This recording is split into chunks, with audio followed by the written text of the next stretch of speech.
Buenas noches, Marquito. Buenas noches con todos. Una vez más, contento por poder impartir conocimientos, por poder ayudar y, y estos temas, pues, como otros que ya habíamos dado, pues son de mucha importancia y ha ayudado para lograr prevenir algunas complicaciones, por ejemplo, en los cursos que dimos de prevención de accidentes en adultos mayores, control de fiebre en niños. Entonces, ha habido muy buena aceptación y como hemos visto, el objetivo era de eso, ¿no? Que la gente se apodere de ese conocimiento y que sepa cómo actuar. En el día de hoy vamos a hablar sobre primeros auxilios básicos. Este curso pues va más dirigido hacia las personas que no han palpado, no han estado cerca de lo que es algún curso de salud y que muchas veces es necesario en el hogar saber cómo poder actuar.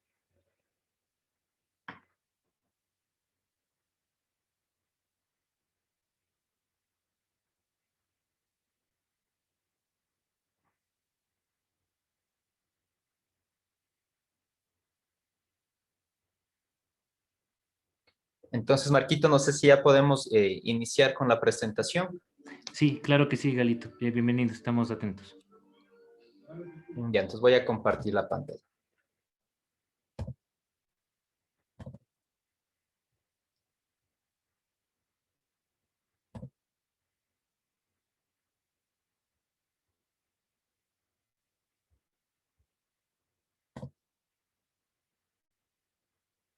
Bueno, pues una vez más, saludando a todos los participantes.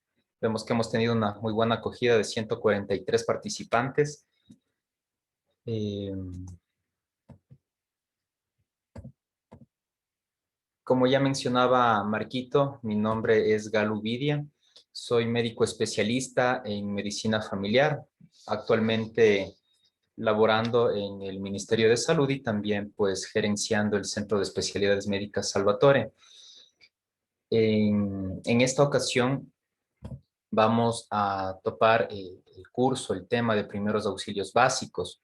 Les voy a contar rápidamente que este curso, como los demás, no son temas improvisados o no son temas al azar, son temas que han sido desarrollados de acuerdo a la necesidad de las personas.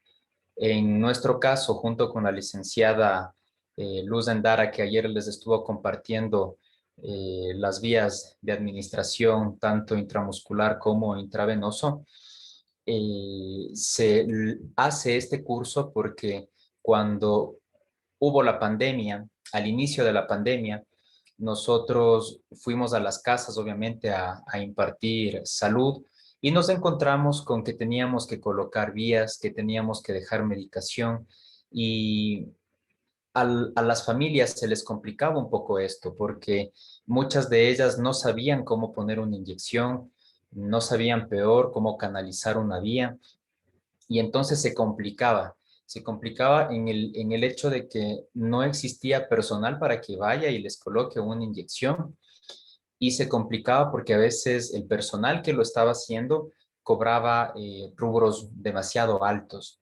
Entonces surgió la necesidad, surgió la idea de capacitar a las personas, capacitar a que por lo menos alguien en la casa sepa cómo tomar una presión arterial, cómo identificar si está alto o baja, una saturación, una temperatura, cuándo tiene alza térmica. Es importante que alguien de la familia sepa poner una inyección. Nosotros en toda esta pandemia pues brindamos la atención y estamos atendiendo pacientes de COVID. Y muchos de ellos a veces nos llaman a la madrugada y dicen, ¿sabe qué, doctor? Ahorita estoy con un poco de dolor, con un poco de fiebre. Le decimos, perfecto, compres esta inyección y hágase colocar, pero no tengo a nadie. Entonces a veces tienen que esperar toda la noche, toda la madrugada hasta el siguiente día para que alguien vaya y le coloque la inyección. Entonces, miren, tan importante es saber colocar una inyección, tan importante colocar una vía y lo más importante que en este caso las personas aprendan a identificar cuándo una persona se va a complicar. Entonces, a veces dicen, no, parece que está caliente, parece que está con fiebre, pero para nosotros como personal médico es muy importante tener muy claro cuáles son los signos vitales en ese momento. Entonces, si es que nos llegan a decir, ¿sabe que está con una temperatura de 39 grados, está con una taquicardia de 150, está con una hipotensión? Para nosotros ya es bastante ayuda y sabemos que ese paciente está mal, por ejemplo.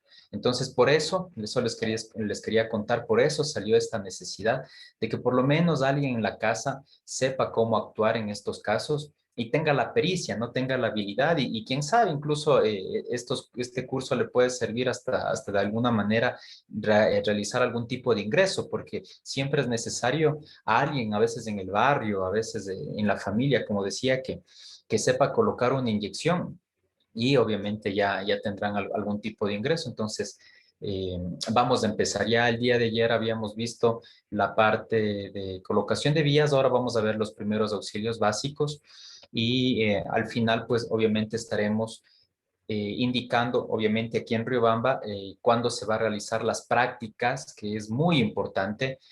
Obviamente la teoría tiene mucho que ver porque es un fundamento, pero la parte de práctica en este caso es mucho más indispensable para que obviamente en vivo lo puedan hacer, puedan colocar una inyección, puedan colocar una vía, puedan tomar la presión, puedan ver cuál es la saturación, aprendan cuáles son los valores normales. Entonces, esta parte teórica es importante, pero desde mi punto de vista siempre la práctica va a ser mucho mejor en este tema. Entonces vamos a empezar. Primeros auxilios básicos. ¿Cuál es el concepto? A nivel de la Organización Mundial de la Salud, nos dice que son aquellas medidas o actuaciones que realiza el auxiliador en el mismo lugar donde ha ocurrido el accidente y con material prácticamente improvisado, hasta la llegada del personal especializado. No son tratamientos médicos, esto es muy importante saber, pero también tenemos que saber que esta primera asistencia que se le logra dar al paciente pues le puede salvar la vida o le puede complicar. Esto es muy importante. De aquí vamos a tomar y vamos a entender por qué la importancia de este curso. Porque si nosotros queremos ayudarle a esta persona, a este paciente, y lo realizamos de mala manera, pues en vez de ayudarle le vamos a complicar. Por tanto, necesitamos tener conocimientos adecuados para poder brindar la ayuda y causar en este caso un beneficio. Entonces, como nos dice abajo de esta primera actuación, va a depender de gran medida el estado general y posterior evaluación del herido, así mismo son una obligación moral. Bueno, en este caso se indica, ¿no? Cuando a veces estamos en la calle, ya sabemos primeros auxilios y vemos a una persona que está herida, pues es nuestra obligación, si tenemos conocimiento y conocimiento adecuado, pues ir y brindarle el apoyo. Ahora, también debemos de entender que en muchos casos, como les decía, si actuamos mal y no realizamos bien y causamos de pronto muerte, pues también podríamos ser sancionados. Entonces, es importante que estos primeros auxilios los aprendamos de una manera correcta y adecuada. Entonces, primero, ¿qué es lo que tenemos que ver? Que el lugar sea seguro. Entonces, es muy claro lo que nos decía el concepto, ¿no? Primeros auxilios es la primera atención que vamos a dar en el mismo lugar, pero si es que, por ejemplo, yo veo que donde que se accidentó una pared se le puede caer, si es que está cables eléctricos por el piso, si es que hay agua, si es que se puede quemar, es decir, si es que yo veo que ese lugar no es seguro, lo primero que yo tengo que realizar es el retiro de la víctima a un lugar próximo y seguro, de manera rígida, sin moverlo mucho. Entonces, es importante que para poder movilizar al paciente, primero tenemos que hacer una inspección del mismo, ver cómo está el paciente, si no tiene alguna fractura. Y lo segundo, que es lo que de pronto en la práctica vamos a ver, la movilización, cómo realizar una movilización adecuada, porque si no movilizamos bien al paciente y el paciente de pronto tuvo alguna fractura a nivel cervical y yo realizo un movimiento inadecuado, pues puedo dañar, lacerar la médula cervical y dejarle al paciente prácticamente sin movilización de sus extremidades.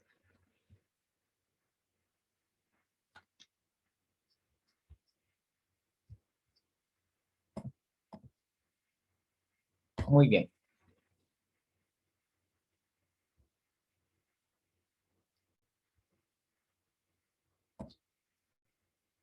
¿Qué hacer?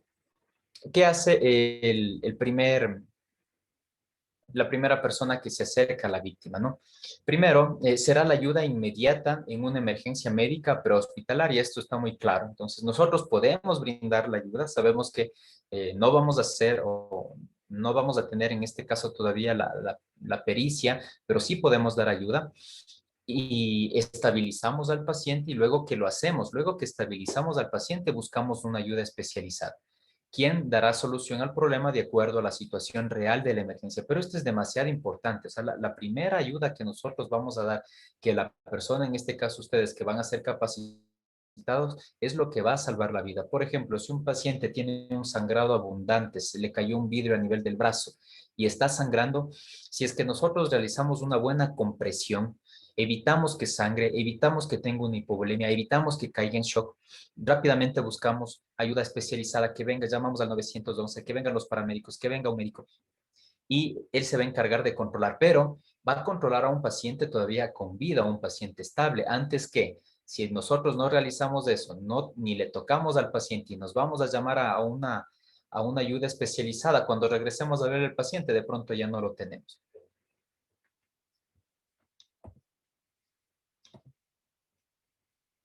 ¿Qué hacer frente a las diversas situaciones de emergencia? Esto es muy importante, no perder la calma.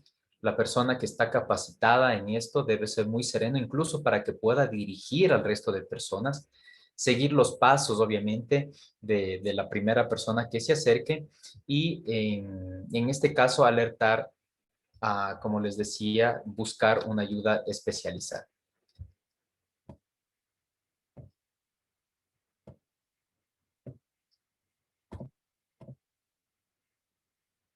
Entonces vamos con conceptos básicos que nosotros debemos aprender. Esto es muy importante.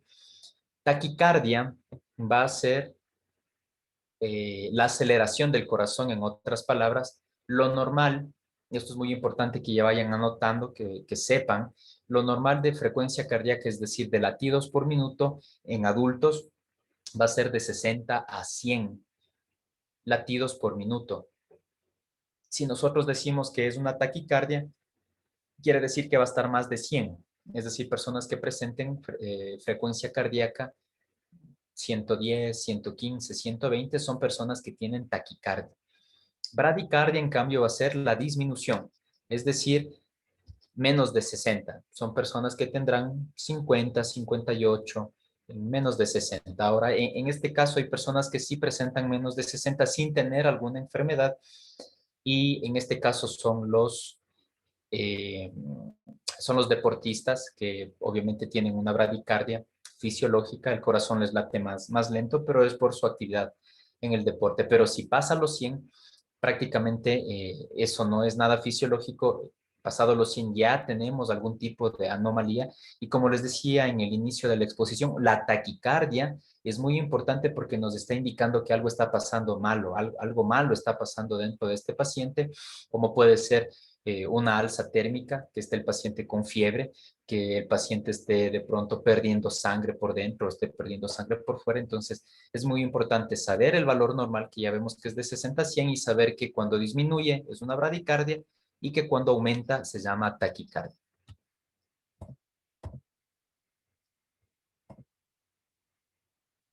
Lugares donde vamos a tomar el pulso arterial.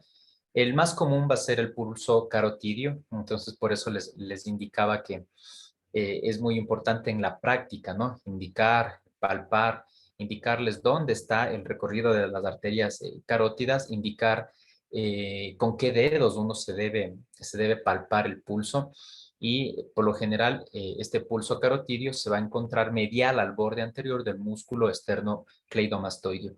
Otro pulso que nosotros utilizamos bastante para la presión arterial va a ser el pulso braquial y en este caso, pues este pulso se palpa en la cara anterior del pliegue del codo, como podemos ver ahí en la imagen, eh, y estos cantidad que les decía de 60 a 100. Esto tenemos que nosotros contar en un minuto. Es decir, para eso nosotros vamos a necesitar un reloj, buscar dónde está el pulso y contabilizarlo en un minuto cuántas veces hemos sentido el pulso en nuestros dedos. Ahora, con la ayuda del saturador, nosotros tenemos una ventaja que ponemos el saturador es el aparatito que se coloca en el dedo y nos da tanto la cantidad de oxígeno en el cuerpo como la frecuencia cardíaca. Entonces, es muy importante porque ya con esto pues nos evitamos de pronto estar buscando el pulso el carotidio o el braquial o otros más que existen y ya podemos tener la frecuencia cardíaca. Pero si nosotros queremos ver si el paciente, por ejemplo, tiene todavía signos vitales, si de pronto el paciente está o no con vida, en este caso sí tenemos que realizar, buscar bien este pulso carotidio que nos va a servir en este caso. También podemos buscar el pulso radial, también si han visto cuando se está tomando la presión, también buscamos el pulso radial que se palpa en la cara anterior y lateral de las muñecas, o también el pulso popliteo un poquito más complicado, más difícil, a veces por la rigidez de las piernas, a veces porque las piernas tienen mucho tejido celular subcutáneo, es decir, son un poquito gorditas, entonces es un poco difícil palpar este pulso, el popliteo, que se encuentra en la cara posterior de las rodillas. Entonces ahí, en este caso, con las dos manos se tiene que lograr palpar. Ahora vamos con la parte de la respiración. Cuando nosotros hablamos de frecuencia respiratoria, lo normal, como vemos en la parte de abajo, va a ser de 12 a 20 veces por minuto. Entonces, como les decía, ya vamos anotando, vamos ahí subrayando los valores normales, porque esto es muy importante. De acuerdo a los valores normales, ustedes tienen un, un valor y de acuerdo a eso van a saber si es que es normal o no. Entonces, taquipnia va a ser cuando la frecuencia respiratoria va a estar sobre los 20 veces por minuto que el paciente está respirando.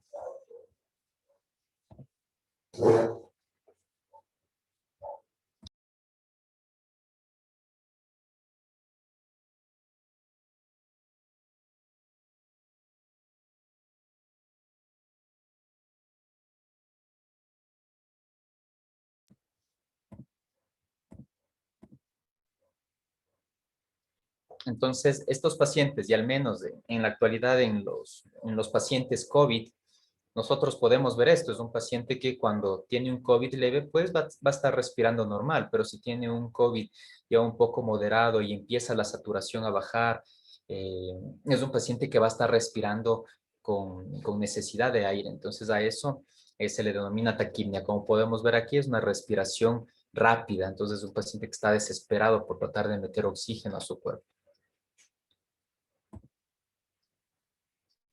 Vamos ahora con la presión arterial. El concepto de la presión arterial es la presión que ejerce la sangre al circular por los vasos sanguíneos y va a causar un golpe a nivel de las arterias y esto pues nos va a causar pues unos valores que se mide en milímetros sobre mercurio y cuando la presión está disminuida llamamos hipotensión y cuando la presión está alta llamamos hipertensión. Entonces, esto de pronto ya son términos más fáciles de manejar porque la hipertensión arterial es una de las enfermedades crónicas más comunes en, en nuestra población, así como la diabetes, que es una enfermedad crónica. Entonces, cuando hablamos de hipertensión es decir, es un paciente que está con la presión alta y cuando está con hipotensión con presiones bajas. Ahora, la normalidad depende de las diferentes guías que existen ahorita a nivel mundial, pero para eh, algo estándar, nosotros podemos indicar de que son presiones más o menos de 120 la sistólica y 80 la diastólica. Entonces, se han de haber escuchado que dice que tiene 130-40, 150-70. Entonces, de acuerdo a esas clasificaciones, pues nosotros podemos categorizar si es un paciente con hipotensión o hipertensión. Entonces, ya conociendo eh,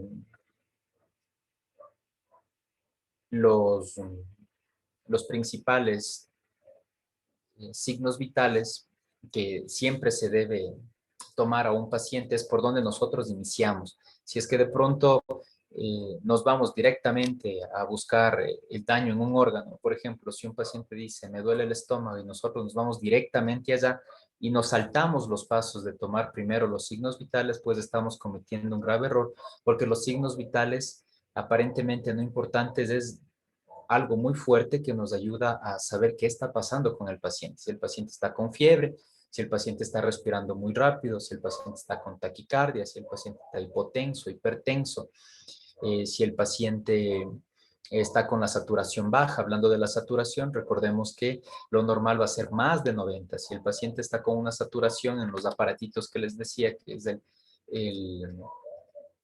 el saturador está más de 90, pues un paciente que está estable, pero si es menos de 90 indica que el pulmón ya está comprometido y tenemos que realizar otro tipo de actuación, exámenes, radiografías, tomografías y buscar qué está pasando aún más en la pandemia en la que nos encontramos.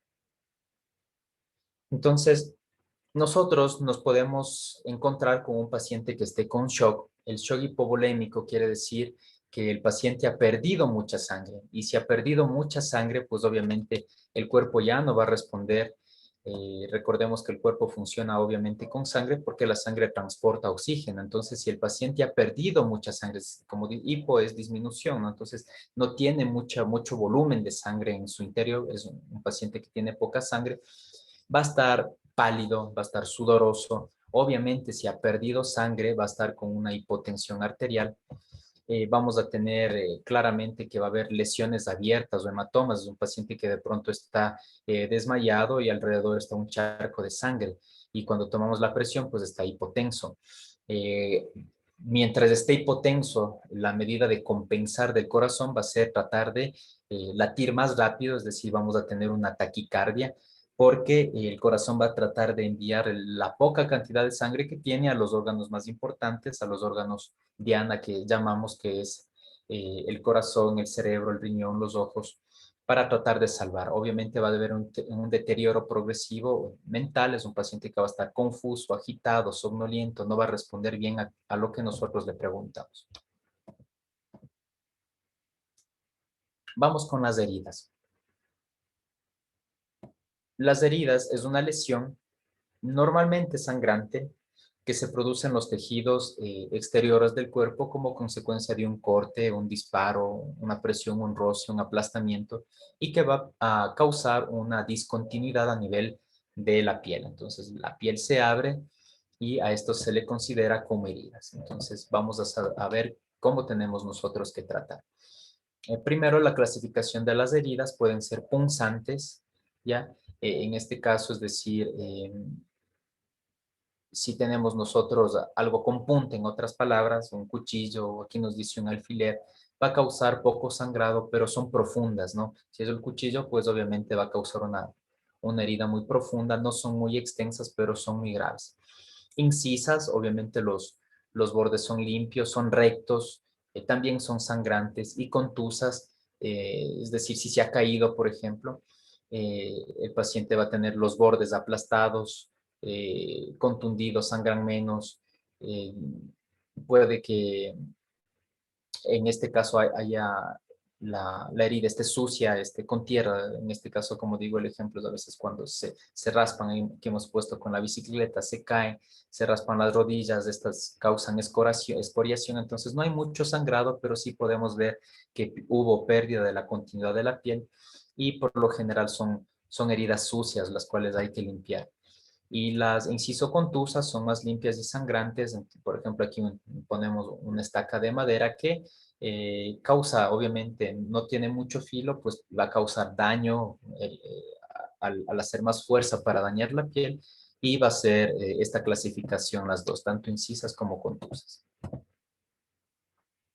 Entonces aquí podemos ver los diferentes instrumentos y más o menos cómo causa la herida y hasta dónde profundiza. Entonces aquí vemos un destornillador, obviamente miren,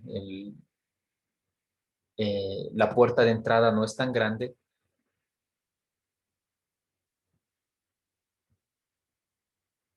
pero vemos que la profundidad sí.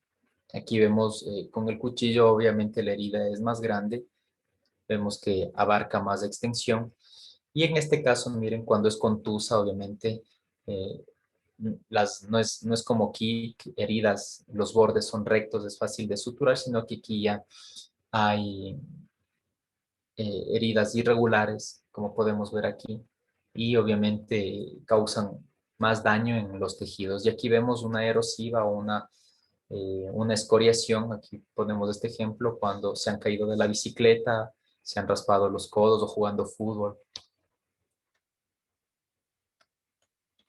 Miren, aquí podemos ver, es una herida, los bordes están rectos, no son irregulares, y podemos ver aquí que hay una puerta de entrada y probablemente sea profunda. En este caso de heridas, cuando veamos así, es muy importante que pongamos un apósito, evitemos el sangrado, pero de pronto que no tratemos de suturar hasta que se evalúe la profundidad. Puede ser que esté tan profundo que haya lesionado nervios o haya lesionado tendones. Entonces, primero es necesario resolver esos órganos, esos tejidos lesionados y luego proceder a la curación de la herida.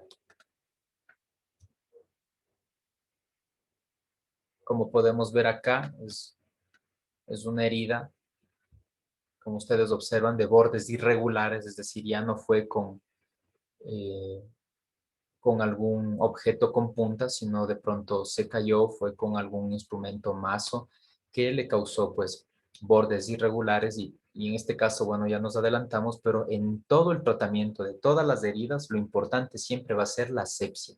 Realmente a nosotros nos han ayudado bastante cuando vienen con heridas y nos dicen, ¿saben qué? Realizamos un lavado de la herida por 20 minutos con abundante agua, con bastante jabón, y eso nos ayuda a nosotros a saber que es una herida, pues que no tuvo mucho contacto con bacterias, pero si de pronto el paciente se cayó, se golpeó y solamente ponemos una gasa, una venda y les llevamos, damos la oportunidad a que las bacterias que están ahí, la tierra que está ahí, pueda ingresar, porque al perder la continuidad de la piel, estas bacterias pueden ingresan por dentro de la piel, pues llegan a los tejidos más profundos, llegan a la sangre y se puede diseminar la infección. Entonces, es parte de la curación, parte del tratamiento de los primeros auxilios, que cuando tengamos una de estas heridas, la primera cosa que tenemos que hacer es un lavado abundante, con bastante agua, con bastante jabón, y luego de eso sí poner gasas, vendar y llevar hacia un profesional para que pueda realizar la curación. Mira, aquí vemos otra herida contusa, iguales con algún objeto romo, pues prácticamente vemos que no solamente es de aquí la herida, sino alrededor y ha causado lesiones en varios tejidos. Y en este caso, mucho ojo, cuando las heridas son a nivel de la cabeza, pues no hay que tomarlas con ligereza, porque puede estar obviamente dañado el sistema nervioso y nosotros podemos darnos cuenta de que el sistema nervioso está dañado cuando una persona se ha caído, se ha golpeado la cabeza y después de esto presenta vómitos o presenta confusión, empieza a no reconocer a la gente o peor si se queda ya acostado, dormido, inconsciente. Entonces, esto es muy importante tener en cuenta. Hay personas que se han golpeado la cabeza y de pronto a las 5 o 6 horas empiezan con náusea, con vómito y de pronto se puede confundir o pensar que es algo digestivo cuando realmente es ya una gravedad del sistema nervioso. Entonces, si hay algún golpe en la cabeza y presenta náusea, o peor, presenta vómitos, nosotros llamamos vómitos en proyectil, es decir, es un vómito que no precede con náusea. Por lo general, cuando son alteraciones del nivel gastrointestinal, cuando algo comimos y no nos asentó bien, pues primero tenemos náusea, la sensación de vomitar y luego sí viene el vómito. Pero cuando es una lesión a nivel de la cabeza, el paciente presenta vómito, pero sin náusea, es decir, está hablando y de pronto vomita, ni siquiera tiene o indica que vomita, simplemente lo hace. Según las formas de las heridas, como ya habíamos visto, van a ser lineales, con pérdida de sustancia o en colgajo, que ya vamos a ver unas imágenes de esto. Miren aquí, eh, es una herida a nivel de la frente.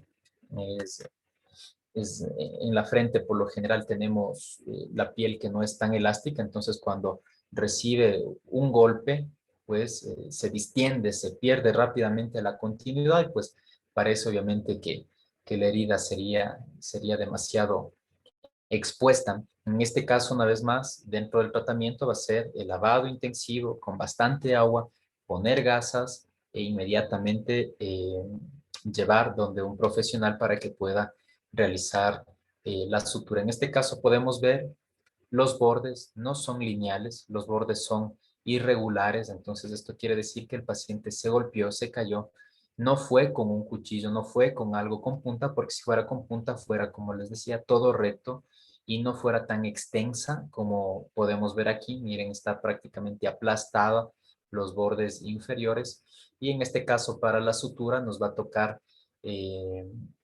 igualar los bordes, que estén los bordes lineales para que la herida no le quede fea y no le quede eh, luego con cicatriz. El tratamiento de las heridas, ya habíamos hablado un poquito de esto, vamos a limpiar con abundante agua y jabón. Si es que de pronto podemos conseguir solución salina, pues sería lo ideal porque es una agüita, ¿no es cierto? Es un suero que obviamente va a tener el, el adecuado tratamiento, porque si lo hacemos solo con agua, pues logramos realizar el objetivo, pero si es que lo realizamos directamente en las llaves, recordemos que si no está tratada, pues también puede haber algún tipo de infección, pero si no tenemos el suero fisiológico, no nos queda más igual con abundante agua y jabón, el jabón pues realiza la asepsia adecuada y estaríamos cumpliendo con este paso. De adentro hacia afuera, siempre con movimientos circulares, esto es muy importante para no eh, mezclar las bacterias otra vez, sino tratar de ir sacando las bacterias. Pero el chorro de agua es lo más importante para que vaya botando y barriendo todas las bacterias que pueden estar ahí. Si es que de pronto eh, nosotros tenemos algún antiséptico yodado, povidona, podemos también utilizar. Eh, en algunos casos es preferible realizar solo el lavado con agua y con jabón, nada más. Algunas personas tratan de ayudar y a veces ponen agua oxigenada, a veces ponen demasiado alcohol, mejor queman.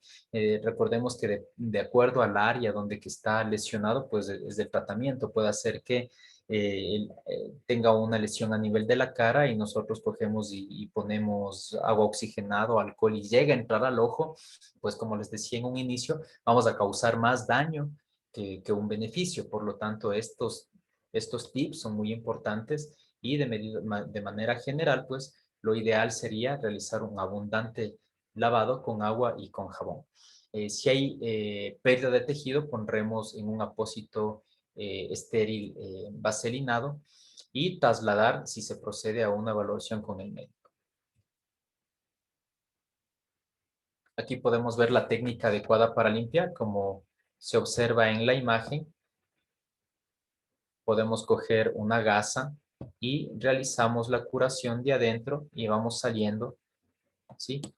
Barriendo todas las bacterias. O, como les decía, si es que tenemos la posibilidad con solución salina, cogemos y botamos a chorro, limpiamos lo que más se pueda, igual con una gasa seguimos limpiando de adentro hacia afuera para que las bacterias sigan saliendo. Pero si de pronto cojo una gasa y empiezo por aquí, de arriba abajo, por acá, entonces las bacterias van a quedar ahí mismo. Entonces la técnica adecuada es de adentro hacia afuera y luego de eso tapo con una gasa estéril, ojalá.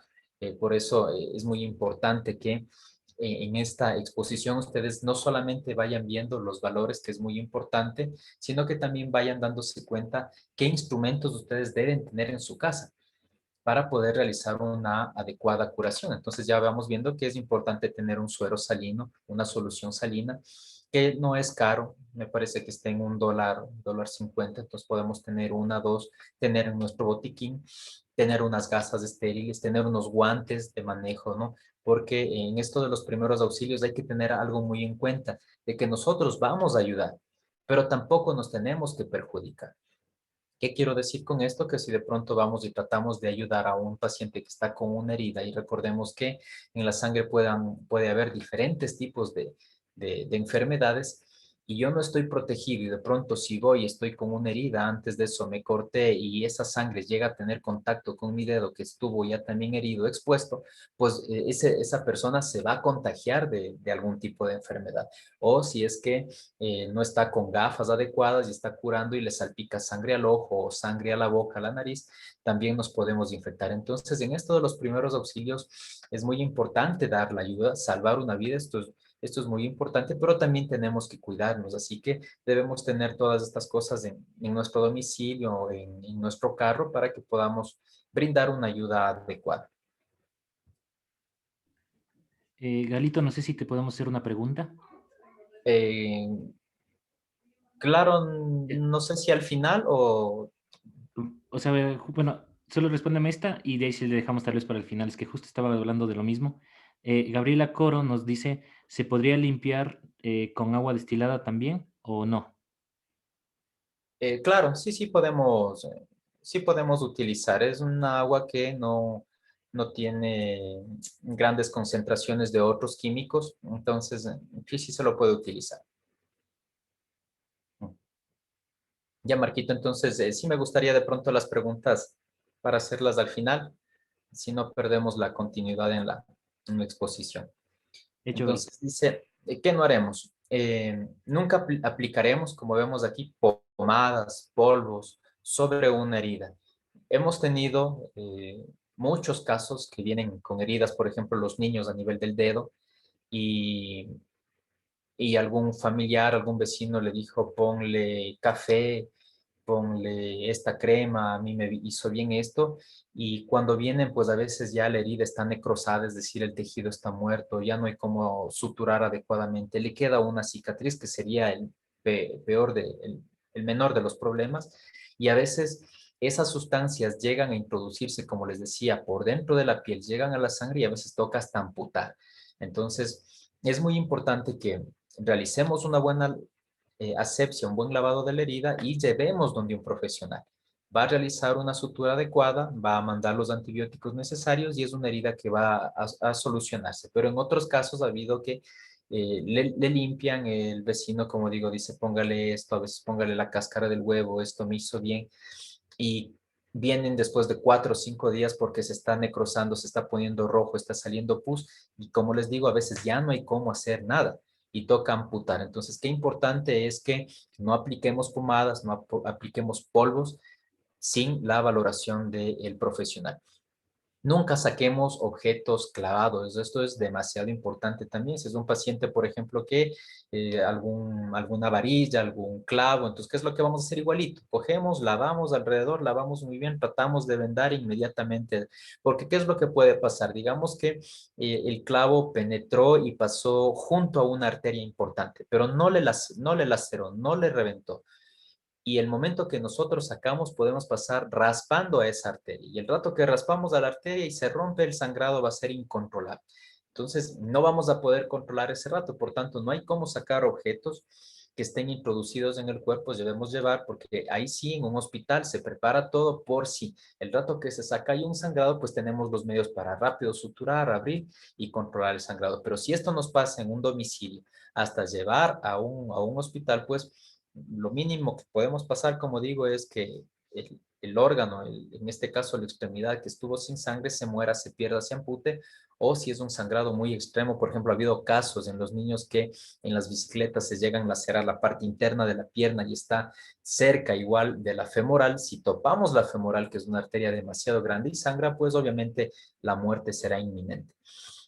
Los inmovilizaremos y llamaremos al médico. Entonces, en este caso, siempre que vayamos a realizar una inmovilización, nosotros debemos saber cómo tenemos que realizar la inmovilización. Les decía, si es que es un paciente que está acostado en el piso y no sabemos qué le pasó, yo le quiero cargar y amarcar y de pronto él tuvo una laceración de la columna y yo complico la columna, pues le voy a dejar a un paciente paralítico. Entonces, nosotros, ¿qué es lo que tenemos que hacer? Examinarle bien al paciente, buscar deformaciones, ya vamos a ver luego cómo identificar cuando un paciente está fracturado. Identificamos eso y si vemos que hay una fractura, es mejor no tocarle al paciente y llamar al personal médico para que venga y le inmovilice de adecuada manera. Mientras tanto, nosotros podemos ayudar de otra forma. De pronto, si es que hay una herida, tratando de poner una compresa, lavando la herida, pero si es que hay una fractura, pues tratemos de, al menos si es de la columna, de no inmovilizar.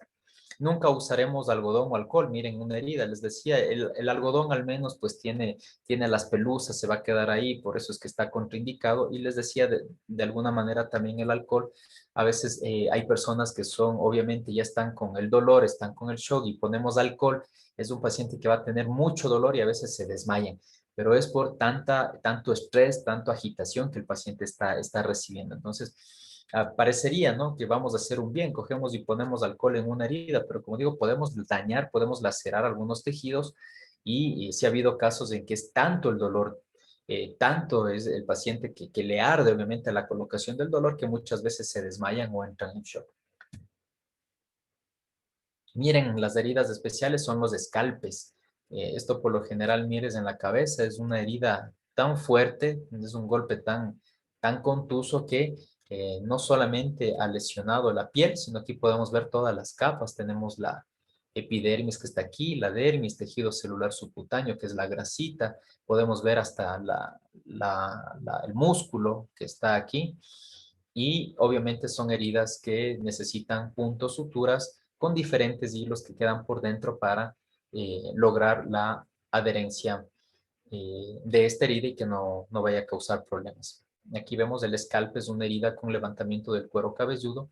El cuero cabelludo está muy vascularizado, por lo tanto estas heridas realmente sangran bastante. Entonces, en este caso, ¿qué hacer? ¿No? Igual, coger una compresa, poner ahí, en este caso, si es que logran o saben realizar un vendaje a nivel craneal, pues sería excelente. Si no, en este caso, poner compresa y nos tocaría tener ahí con la mano.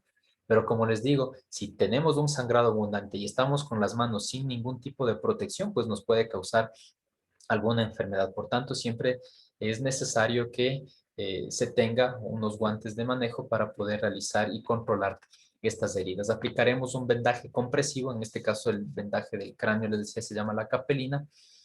Obviamente siempre que no sospechemos de algún tipo de fractura. Eh, Esto es demasiado importante para que ustedes sepan cuándo de urgencia tienen que llevar a un paciente cuando ha tenido un traumatismo cráneoencefálico, es decir, un paciente que se ha caído y se ha golpeado la cabeza. Recordemos que los mecanismos de los golpes son distintos y depende también de las edades. Nosotros hemos tenido niños que se han caído del segundo piso y tienen una contusión leve, nada más. O sea, hay casos y casos. Tenemos otros señores que se han caído caminando y su lesión ha sido más grave que el niño que se cae del segundo piso. O sea, depende del mecanismo. Por tanto, es necesario que nosotros sepamos esto. Cuando existe una complicación grave después de un golpe en la cabeza, vamos a tener el signo de Batley, que es una equimosis retroauricular, o sea, atrás del oído se empieza a formar un morado, en otras palabras. Vamos a tener otorragia. Si el niño o la persona adulta se cayó de cabeza y empieza a sangrar por el oído, es grave. Si tenemos ojos de mapache, es decir, se golpeó la cabeza y después de un rato empieza a aparecer morados de quimosis a nivel periorbitario alrededor del ojo, también es grave. Y si es un paciente, como les había indicado, que empieza a convulsionar, empieza a vomitar inmediatamente, también es una enfermedad muy grave. Quiere decir que en el cerebro adentro algo pasó, se llenó de sangre, se rompió algún vaso que le está causando todos estos problemas. O peor, si es que es un paciente que tiene otolicorrea, es decir, se rompió ya la membrana timpánica y toda la estructura del oído interno y está saliendo parte del encéfalo ya por el oído. Entonces, esto es demasiado grave. Son pacientes que realmente necesitan una atención urgente y como les decía en un inicio, nosotros tenemos que estar capacitados para saber qué hacer. En ese rato no nos queda más que quedarse alguien con el paciente para ver en qué se le puede ayudar, pero necesitamos al compañero el que esté ahí, a la persona que esté alrededor, indicar que urgente llame al 911. Entonces, la persona que está dirigiendo estos primeros auxilios, les decía en un inicio, tiene que ser muy sereno, muy calmado y tener la autoridad, ¿no? Para decir, a ver, tú, hermano, o si está en la calle, a ver usted cómo se llama, por favor, venga acá, coge el teléfono, llame ahorita al 911, el paciente está así, dígale que está con los ojos morados, que acaba de golpearse la cabeza, que le está saliendo sangre por el oído. Mire, todas estas cosas son muy importantes porque la persona que en el 911 reciba esta llamada sabe que es algo urgente y sabe que tiene que priorizar y enviar la ayuda lo más pronto posible.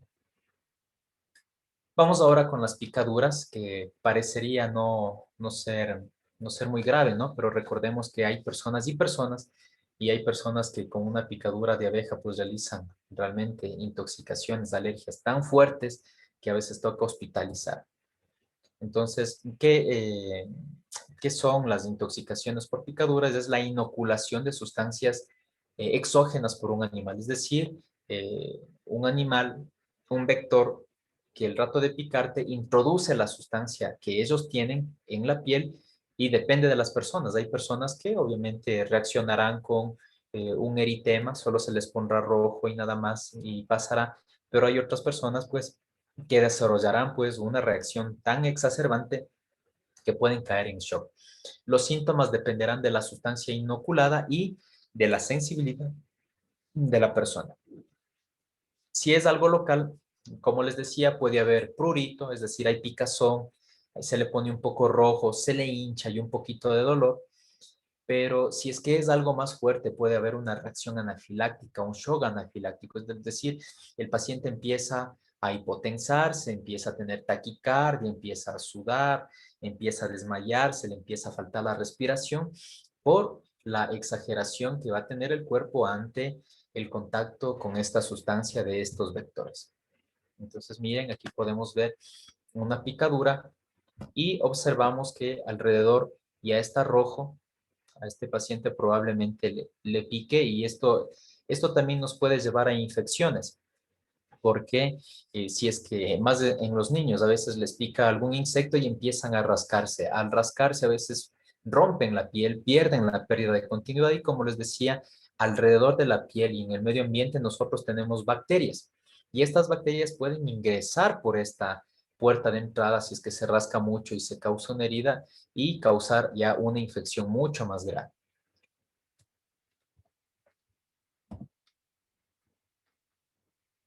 Les decía, si es algo más complejo, si es una persona que reacciona muy abruptamente a esta picadura, pues puede tener un shock anafiláctico, pierde el conocimiento, tiene una urticaria, todo el cuerpo le empieza a picar, le salen ronchas por todo el cuerpo, empieza a haber hinchazón de la lengua. Esto es muy grave, se hincha la lengua, se hincha la epiglotis, que es el paso, ¿no? Que tenemos a este nivel, pues se hincha y no deja que pase el aire. Y el paciente pues empieza a tener falta de aire, pues y puede tener incluso hasta la muerte. Empieza rápidamente a hincharse todos los tejidos de la garganta, les decía aquí la glotis, la epiglotis, y es un paciente que puede incluso perder la vida. Entonces, ojo con esto, ¿no? Si es que a alguien le pica y de pronto después de un momento empieza a ponerse rojo todo el cuerpo, a picarle todo el cuerpo, empieza a decirle que le falta el aire, pues no vamos a decirle, a ver, no, siéntate, toma una agüita, a ver cómo te pasa. Ya tenemos claro los síntomas que puede pasar inmediatamente, llevar al centro de salud más cercano, llamar al 911 a un familiar que sea médico, porque ahí le podemos con una simple inyección salvar la vida. Tratamiento de las picaduras. Si es algo local, aplicar frío para reducir la inflamación. El frío además tiene un efecto anestésico, es decir, le va a quitar el dolor y también le va a ayudar a que le quite la picazón. Nunca aplicaremos pomadas o antibióticos, ¿no? Una vez más, en todas estas heridas realizamos los primeros auxilios y así parezca leve, llevemos donde un profesional para que sepamos el medicamento que debemos aplicar. En algunos casos, sí ha habido niños que a veces les pica en la carita y algún familiar de igual manera les dice, póngale esta crema, a mí me hizo bien, a mi hijo le hizo bien, y a veces son corticoides y a veces en vez de causar mejoramiento, pues le causan un daño, le dejan la carita dañada, le dejan la piel gruesa y obviamente estéticamente les perjudica al final.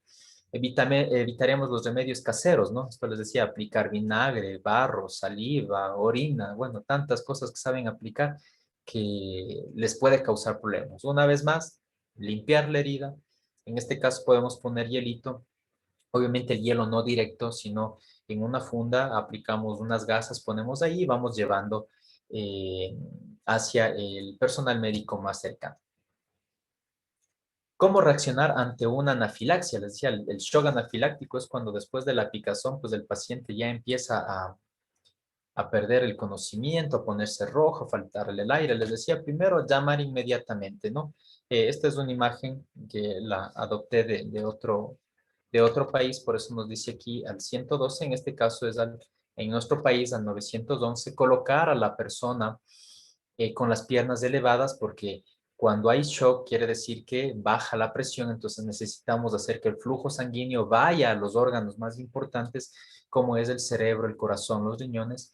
En caso del vómito, si el paciente tiene vómito o ahogo, hay que procurar ponerle en la posición como vemos aquí, de lado para que no vaya a tragarse el vómito y a causarle una neumonía. En este caso, hay personas que ya realizan eh, shocks anafilácticos, por ejemplo, con la picadura de una abeja. Son personas que cada que les pica una abeja, pues les hace tan mal que ellos ya en su cartera ya llevan una inyección. Entonces, es muy importante que este tipo de personas ya lleven identificado que tienen alergia a algo, que es algo muy grave, y a veces ese rato cogemos, inyectamos y le podemos salvar la vida. Vamos con las mordeduras. Esto es también muy importante porque a veces no se sabe cómo manejar más que todo al dueño del perro, sería en este caso. Bueno, en este caso, la mordedura también va a producir inoculación de las bacterias que están en el hocico del perro. Los tratamos como heridas complicadas, porque obviamente los bordes van a ser irregulares, puede haber pérdida de sustancia, pérdida de piel, va a estar sucia y es de alto riesgo de infección, muy, muy alto riesgo de infección. Y aparte tenemos la, la otra complicación que es que el perro no esté vacunado y le transmita la rabia. Entonces, les decía por qué es importante conversar muchas de las veces con el dueño del perro, porque nosotros, cuando tenemos a un paciente que ha sido mordido por un perro, lo que tenemos que hacer es realizar un buen lavado. Si es que la herida es muy extensa, pues cogemos solamente puntos de aproximación. En estos casos no podemos suturar completamente, tenemos que dejar un poco abierto para que la pus que se vaya a formar siga saliendo, no se acumule, no se empeore. Damos buenos antibióticos, pero la otra parte de la vacunación es que se vigile al perro. Más o menos el protocolo indica que al perro hay que estarle vigilando durante 10 días. Si durante los 10 días el perro no presentó alguna complicación, empieza a tener la espuma en la boca o alguna otra cosa, la persona que fue mordida esté tranquila porque ya pasó los 10 días y no le va a pasar algo grave en cuanto a la transmisión de rabia. Puede ser una infección en la pierna, pero bueno, con antibióticos eso se logra curar. Pero en muchos de los casos, ¿qué es lo que sucede?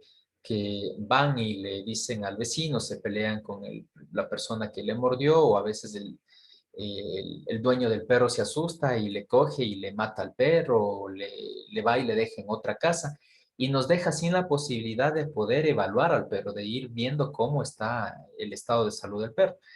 Entonces, esto es importante, que si alguien tiene una herida, ir, vaya calmado, hable con el dueño, obviamente bueno, ya si es a repetición tendrán que tomar otras medidas, pero si no, indicar, ¿no? Que no le vaya a mandar al perro a otro lado, que no le vaya a matar, sino que van a irlo observando, se comunican con el centro de salud más cercano, le van observando y si no hay nada, pues ya salimos de esa duda de saber si es que tuvo o no rabia el perro y por esto es muy importante que en las campañas de vacunación todos los perros pues estén vacunados y con su carnet, porque ha habido casos de que a veces dicen sí, sí les vacuné, pero no presentan el carnet y no sabemos si en verdad fue o no vacunado. Vamos con las hemorragias. Una hemorragia es la salida de sangre del torrente sanguíneo de las arterias, venas por la ruptura de los vasos que puede estar ocasionada de igual manera por heridas, contusiones, fracturas. Entonces podemos tener que eh, la sangre puede venir de una arteria y si es de una arteria, la característica, como vemos aquí, es de que la sangre va a salir en pulso, ¿no? Va a estar saltando, pues lanza sangre, se corta, luego lanza, luego se corta. Cuando es venosa, la sangre es continua, no tiene esta frecuencia, esta pulsación como la arterial. Y si es una capilar, el sangrado también va a ser continuo, pero es en poca cantidad. Obviamente, cuando el sangrado es arterial es mucho más grave y en este caso, de igual manera, tenemos que realizar una buena compresión para lograr una buena homeostasis y que la sangre ya no siga saliendo o lograr controlar hasta llegar donde el, el profesional de salud. ¿Cuáles son los síntomas? Palidez de la piel y también de las mucosas. Entonces, el paciente empieza a ponerse pálido, obviamente, porque está perdiendo la sangre que nos da el color ahí a nivel de las conjuntivas y esto es un signo que nos indica que el paciente ha perdido mucha sangre o también a veces en enfermedades crónicas. El pulso va a ser rápido, débil, obviamente porque el corazón está taquicárdico, está acelerado. La respiración también va a ser rápida porque cuando perdemos sangre, les decía, aparte de perder la sangre, estamos perdiendo oxígeno. Entonces el cuerpo capta la pérdida de sangre y empieza el corazón a latir más rápido, empieza a sentir el cuerpo que no hay oxígeno y empieza a respirar más rápido. Como pierde tanta sangre, hay una disminución de la presión arterial.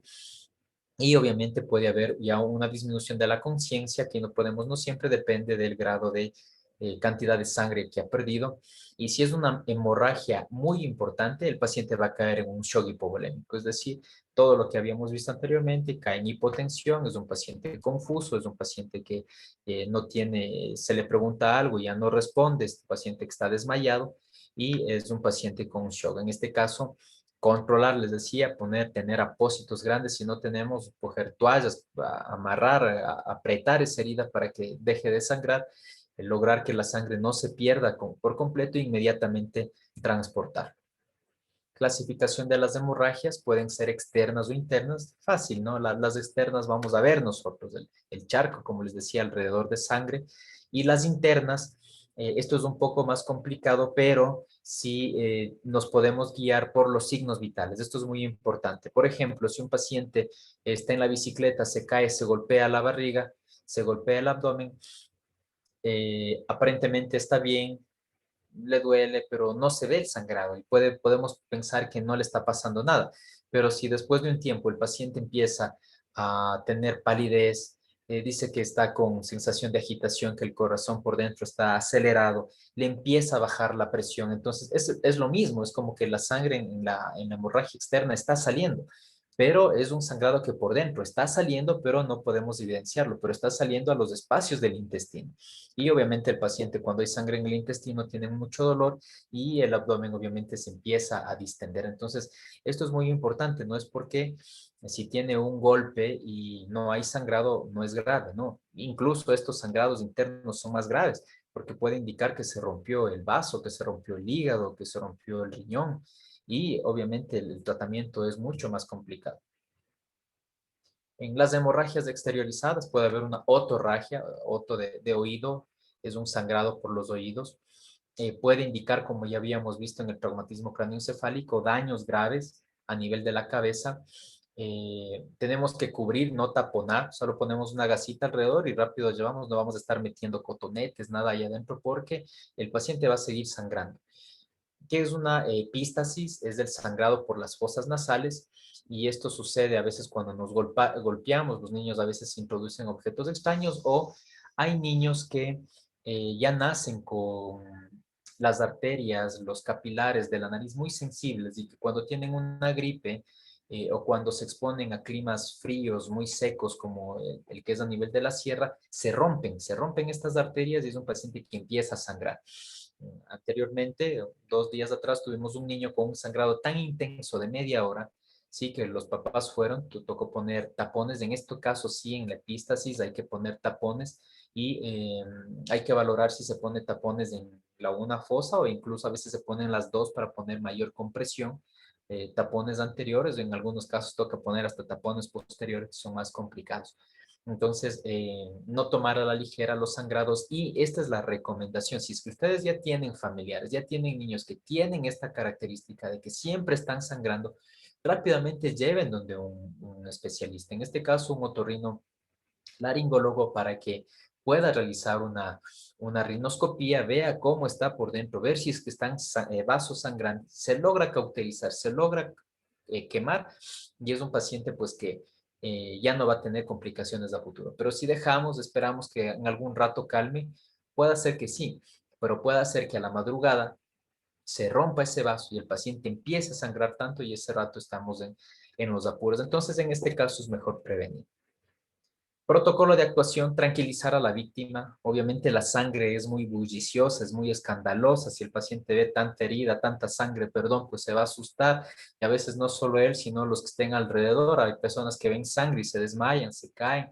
Ha habido casos en los que nosotros estamos suturando, le hacemos tranquilizar al paciente, ya controlamos la herida, pero no nos dimos cuenta del familiar y de pronto, ¡pac!, se cae el familiar. ¿Por qué?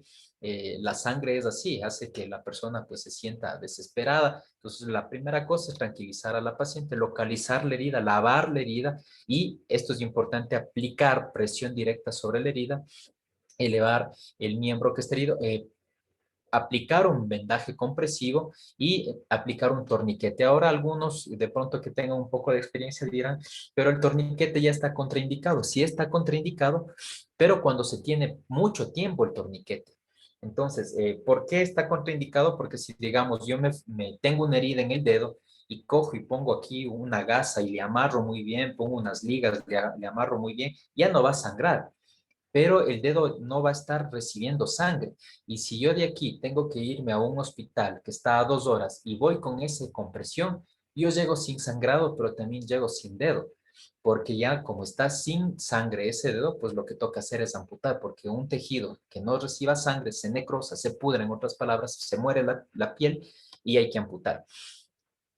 Por tanto, se puede aplicar los torniquetes, pero hay que estar zafando cada cierto tiempo. Pero como les digo, depende la distancia. Si es una distancia grande, pongo el torniquete, pero en unos 5 minutos zafo y otra vez pongo, sigo en unos 5 minutos. O sea, le doy tiempo a que la sangre vaya, irrigue el dedo, y otra vez aplico la presión. Pero si de pronto es el centro de salud, el hospital, a unos 5 minutos, pues no hay problema. Le pongo el torniquete y les llevo con ese torniquete hasta el lugar, a la casa de salud. Depende, como les digo, de la distancia. Compresión directa de la herida, muy importante. Eh, Ponemos un apósito con gasas. En este caso, nosotros decimos, tenemos que a veces ser como MacGyver, buscar lo que tengamos a la mano, porque les decía, en este caso ustedes ya se están capacitando, y en este caso ustedes ya están aprendiendo y escuchando más o menos las cosas que tienen que hacer. Y esto es muy importante. A veces nosotros vamos al mall, vamos a comprar, y nos compramos a veces cosas que no son tan importantes, y comprar estas cosas no son caras. Comprar una solución salina, tener una cajita de guantes, tener unas gasas estériles. Miren, no es caro y nos va a servir bastante. Tener unas vendas, pues es algo que nos va a salvar la vida, va a salvar la vida a sus familiares. Cuando cese el sangrado, pondremos un vendaje compresivo que habíamos indicado. Si se empapan las gasas, esto es muy importante, no las debemos retirar, sino que debemos, encima de la gasa que ya está con sangre, seguir poniendo otra encima. O sea, no le damos tiempo a que esa herida siga sangrando, porque es como que yo estoy tratando de cerrar una puerta, pero si es que yo llamo a otra persona que me ayude y el que primero está empujando se retira, pues esa puerta se abre, ¿no? Entonces tengo que empujar la puerta, y el que está empujando esa puerta tiene que quedarse ahí hasta que venga el otro a ayudar. Entonces la una gasa le tenemos, y encima de las gasas seguimos aplicando más gasas para que esa puerta por donde está saliendo la sangre pues se cierre y deja de sangrar. Debemos tener claro que esto es muy importante, porque nosotros en nuestro cuerpo tenemos un sistema de coagulación, y eso es lo que estamos haciendo, aplastando hasta que el sistema de coagulación funcione. Cuando el sistema de coagulación llega a funcionar, la persona deja de sangrar, y eso le va a ayudar. Pero ¿cómo lo hacemos? Con las compresiones que vamos a realizar. Les decía, vamos a hacer la elevación del miembro sangrante, obviamente para que por gravedad la sangre baje y no tenga que estar subiendo. El objetivo es reducir el flujo sanguíneo por gravedad, como podemos ver aquí. Y si tenemos mucha más pericia, pues podemos incluso hacer más compresión por la arteria de mayor calibre. En este caso, el ejemplo aquí es el más claro. Vemos que tiene el paciente una herida a nivel de la antepierna, como podemos ver aquí. Y si nosotros aplicamos compresión acá arriba, a nivel de la femoral, evitamos que la sangre llegue acá y siga perdiendo. Pero les decía, este tipo de compresión con vendajes, con torniquetes, tiene que ser controlado para que no vaya a haber pérdida del miembro inferior, en este caso por disminución de la sangre. En este caso, miren, se aplasta la arteria humeral, se le alza el brazo y se le aplasta y se le hace un sistema de torniquete para que deje de sangrar. La arteria femoral, que ya les habíamos indicado, es la arteria, una de las que tiene mayor calibre, por eso les decía al inicio, cuando hay las heridas cortopunzantes, cuando entra un objeto filoso, una varilla, un clavo, un cuchillo, tenemos que limpiar bien la herida y llevarle al paciente así con el objeto aquí introducido. Si nosotros retiramos y laceramos esta arteria, el sangrado es muy abundante y realmente la muerte es prácticamente inminente. Les decía, vamos a realizar un torniquete. Esto, como aquí bien dice, se utiliza como último de los recursos. O sea, si estamos aplicando compresas, estamos aplicando presión y a pesar de eso se sigue llenando, sigue sangrando y sigue sangrando, el último paso va a ser el torniquete. Entonces, para esto es muy necesario que tengamos eh, vendas de gasa que nos va a ayudar a realizar la compresión. Eh, y en este caso, pues se realiza cuando hay, les decía, hemorragias demasiado intensas, cuando hay aplastamientos y como nos dice aquí, tenemos que ser conscientes del daño que puede producir, porque al realizar esta compresión, corto la sangre hacia la parte distal del miembro y un tejido sin sangre, repito, se muere y es un paciente que se le puede amputar la pierna.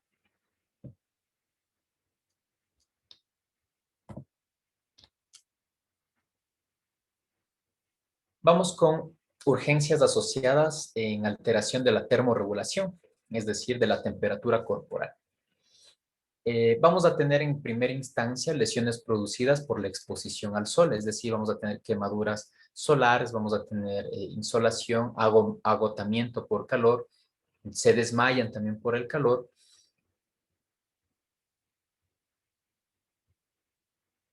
O vamos a tener quemaduras. Les decía, en el caso de las quemaduras son lesiones producidas por el excesivo calor, producen pérdida de líquido, requieren una atención inmediata, así sean pequeñas y en casos graves incluso puede provocar hasta la muerte.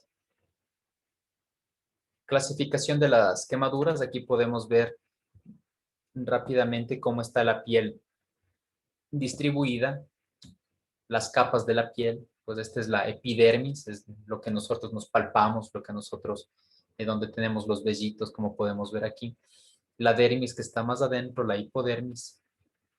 Y cuando les decía tenemos de pronto alguna lesión a nivel de aquí, de la epidermis, pues el sangrado a veces no es tan abundante, pero sí el instrumento logra perforar y llegar hasta la dermis. Podemos ver aquí que nosotros ya tenemos vasos sanguíneos, por tanto se rompe alguna de estas arterias y el sangrado va a ser abundante. Quemaduras de primer grado afectan a la capa más superficial que habíamos visto aquí, que es la epidermis. Se produce un eritema, un enrojecimiento de la piel. Claro ejemplo, cuando a veces nos exponemos al sol, vamos a una piscina, vamos a una playa y no nos ponemos protector y ya se pone la piel rojita, ¿no? Entonces ya todos creo que sabemos cuáles van a ser la sintomatología, el ardor, la sensación de estorbo de la ropa, que no es grave. Eso pues con abundante agua, con alguna crema hidratante, anestésica, pues se logra controlar. Pero las quemaduras grado 2 estas sí ya necesitan tratamiento y desde la grado 2 son aquellas que ya producen ampollas, como podemos ver aquí. Es una ampolla donde ya se produjo tanto la inflamación que está causando líquido en su interior, afecta ya a un nivel más profundo, es decir, ya no solamente ha afectado a la dermis, sino también ya, perdón, a la epidermis, sino también ya a la dermis, a la capa que está debajito. Entonces ya es una quemadura grado 2. Quemadura grado 3, como podemos ver ahí, es una quemadura que ya ha tomado no solamente la epidermis, la dermis, sino que ha tomado la hipodermis, ha tomado el músculo incluso, y producen escaras necróticas. Hay muerte ya de los vasos, o sea, es una quemadura, en este caso por fuego puede ser. Mire, ya aquí está el músculo, ya la piel prácticamente se ha perdido, vemos aquí áreas de necrosis y como ya han quemado los nervios, o sea, los nervios aquí ya fueron quemados, ya no sirven los nervios, y en la grado 3 ya no duele. Entonces, es un paciente que prácticamente ya ha perdido la sensibilidad y probablemente tenga que amputarse esta pierna. ¿Cuáles son las complicaciones? En cualquiera, bueno, en las dos principales, grado 1 y grado 2 de clasificación, que va a haber una infección.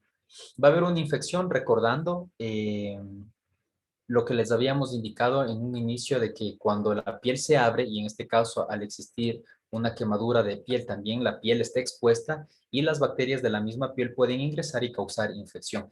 ¿Puede haber un shock hipovolémico? Claro que sí, porque nosotros tenemos plasma. Cuando nos hemos quemado con agua hirviendo, por ejemplo, y empieza la piel a hacerse ampollas, hay líquido que está sacando de nuestro interior y está metiendo en esas ampollas. Entonces puede haber disminución de la presión, es decir, va a haber un shock hipovolémico también por secuestro de líquidos y obviamente va a ser una cicatrización anómala de esta zona, de esta área. Entonces, estas dos son las principales complicaciones que puede haber, tanto infecciones como un shock.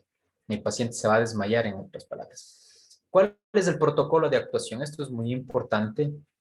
Evaluación inicial, asegurarse, obviamente les decía, la persona que va a realizar los primeros auxilios debe ser una persona muy tranquila, pero a la vez una persona muy ágil mentalmente, físicamente, porque es una persona que tiene que observar todo. Les decía, si le veo ahí que está acostado, no me voy a poner a atenderle si al lado están cables eléctricos. Es una persona que tiene que ser muy pilas, reaccionar rápido, ver si de pronto el paciente está en peligro, ver si es que, como dice aquí, tiene anillos, pulseras, relojes, tratar de sacarlo más pronto, porque yo sé que eso se va a edematizar, se va a hinchar y después va a ser difícil que se pueda retirar y va a causar eso complicaciones. De enfriar la quemadura con abundante agua fría a chorro. Esto nos va a ayudar bastante, no solamente en el alivio, sino también en evitar algún tipo de infección. Enfriar la quemadura con agua fría o chorro cuando la extensión de la quemadura es amplia. Tenemos que enfriar gradualmente la zona. O sea, si de pronto es solo en la mano, pues botamos bastante agua. Pero si vemos que está quemado el brazo, está quemado la pierna, parte del tórax y empezamos a botar mucha agua fría, recordemos que la piel es el sistema termorregulador, es quien controla la temperatura y si no hay piel y empezamos a botar mucha agua fría, pues el paciente se va a bajar su temperatura y podemos causar pérdidas en el conocimiento, va a quedar confuso. Medidas que se pueden tomar, les decía, lavar con abundante agua la herida, retirar cualquier objeto, anillos es muy importante porque se va a hinchar, retirar la ropa también que esté, mire, pegada, o sea, lo más que se pueda, al menos si son quemaduras por químicos, lo primero que tenemos que hacer es desvestir al paciente, sacarle toda la ropa, porque el químico va a estar en la ropa y mientras sigue en la ropa va a seguir causando irritación en la piel y obviamente hacerle que se bañe con abundante agua y llevarle al centro de salud más cercano. No reventar ni retirar las ampollas en ese instante. Sí se va a realizar eso después ya, pero con una buena curación, con un buen equipo aséptico, sin bacterias. No estar soplando, no estar tocando la herida porque vamos a causar algún tipo de infección y tenemos que obviamente aislarle del medio ambiente. Cogemos igualmente compresas, ponemos, vendamos y llevamos hacia el hospital más cercano. ¿Qué no hacer? Lo que habíamos hablado anteriormente, no estar colocando cremas, no usar pasta de dientes, alcohol, etcétera, no estar reventando las ampollas. En los pacientes que están muy quemados, como ya habíamos visto en el grado 2 profundo o grado 3 por fuego o quemaduras eléctricas, pues realmente son quemaduras demasiado graves, al menos en las eléctricas. Es muy importante ver los puntos de salida. Muchas de las veces dicen, me cogió la corriente en la mano y vemos en la mano que está un poquito quemado nada más. Pero si de pronto nosotros quitamos toda la ropa, vamos a ver que de pronto en los pies, los dedos de los pies están explotados porque por ahí salió. Entonces, en la quemadura eléctrica hay una puerta de entrada y de salida y la recomendación es que se saque toda la ropa y se investigue y se busque donde. Y de inmediato igual llevar donde un profesional. Ha habido casos que tienen quemaduras eléctricas y no se van donde el profesional, porque están aparentemente estables, pero recordemos que el corazón funciona con electricidad y al recibir una descarga eléctrica, muchas de las veces estos pacientes pues, presentan arritmias cardíacas o infartos, entonces es necesario que así no tenga en ese momento sintomatología, se les lleve para evitar complicaciones. Actuación, asegurar la vía aérea en estos pacientes, es decir, que el paciente vaya respirando bien. Y lo más importante en estos casos, como ustedes lo ven, en estos quemaduras tan graves de tercer grado, que ustedes vean que está el músculo ahí abierto, imagínense, ya se le vea el hueso todo quemado, o sea, no nos queda más que el traslado urgente, o sea, no hay que perder tiempo. Y la manera de no perder tiempo es que siempre busquemos una ayuda.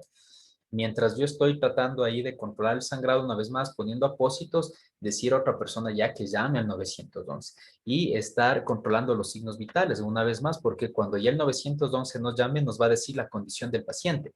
Pero si yo no sé esto y solamente digo si el paciente está quemado, pues el del 911 no va a saber cómo es la condición, pero si de pronto ustedes ya con esto dicen, no, pues ya no hay piel, se le ve el músculo, usted dice, es un paciente con quemadura grado 3, le acabo de tomar la presión y está hipotenso, está taquicárdico, está confuso, no entiende. Entonces, nos ayudan bastante para que la parte de la operadora pues realice un buen triaje y envíe a su personal lo más pronto.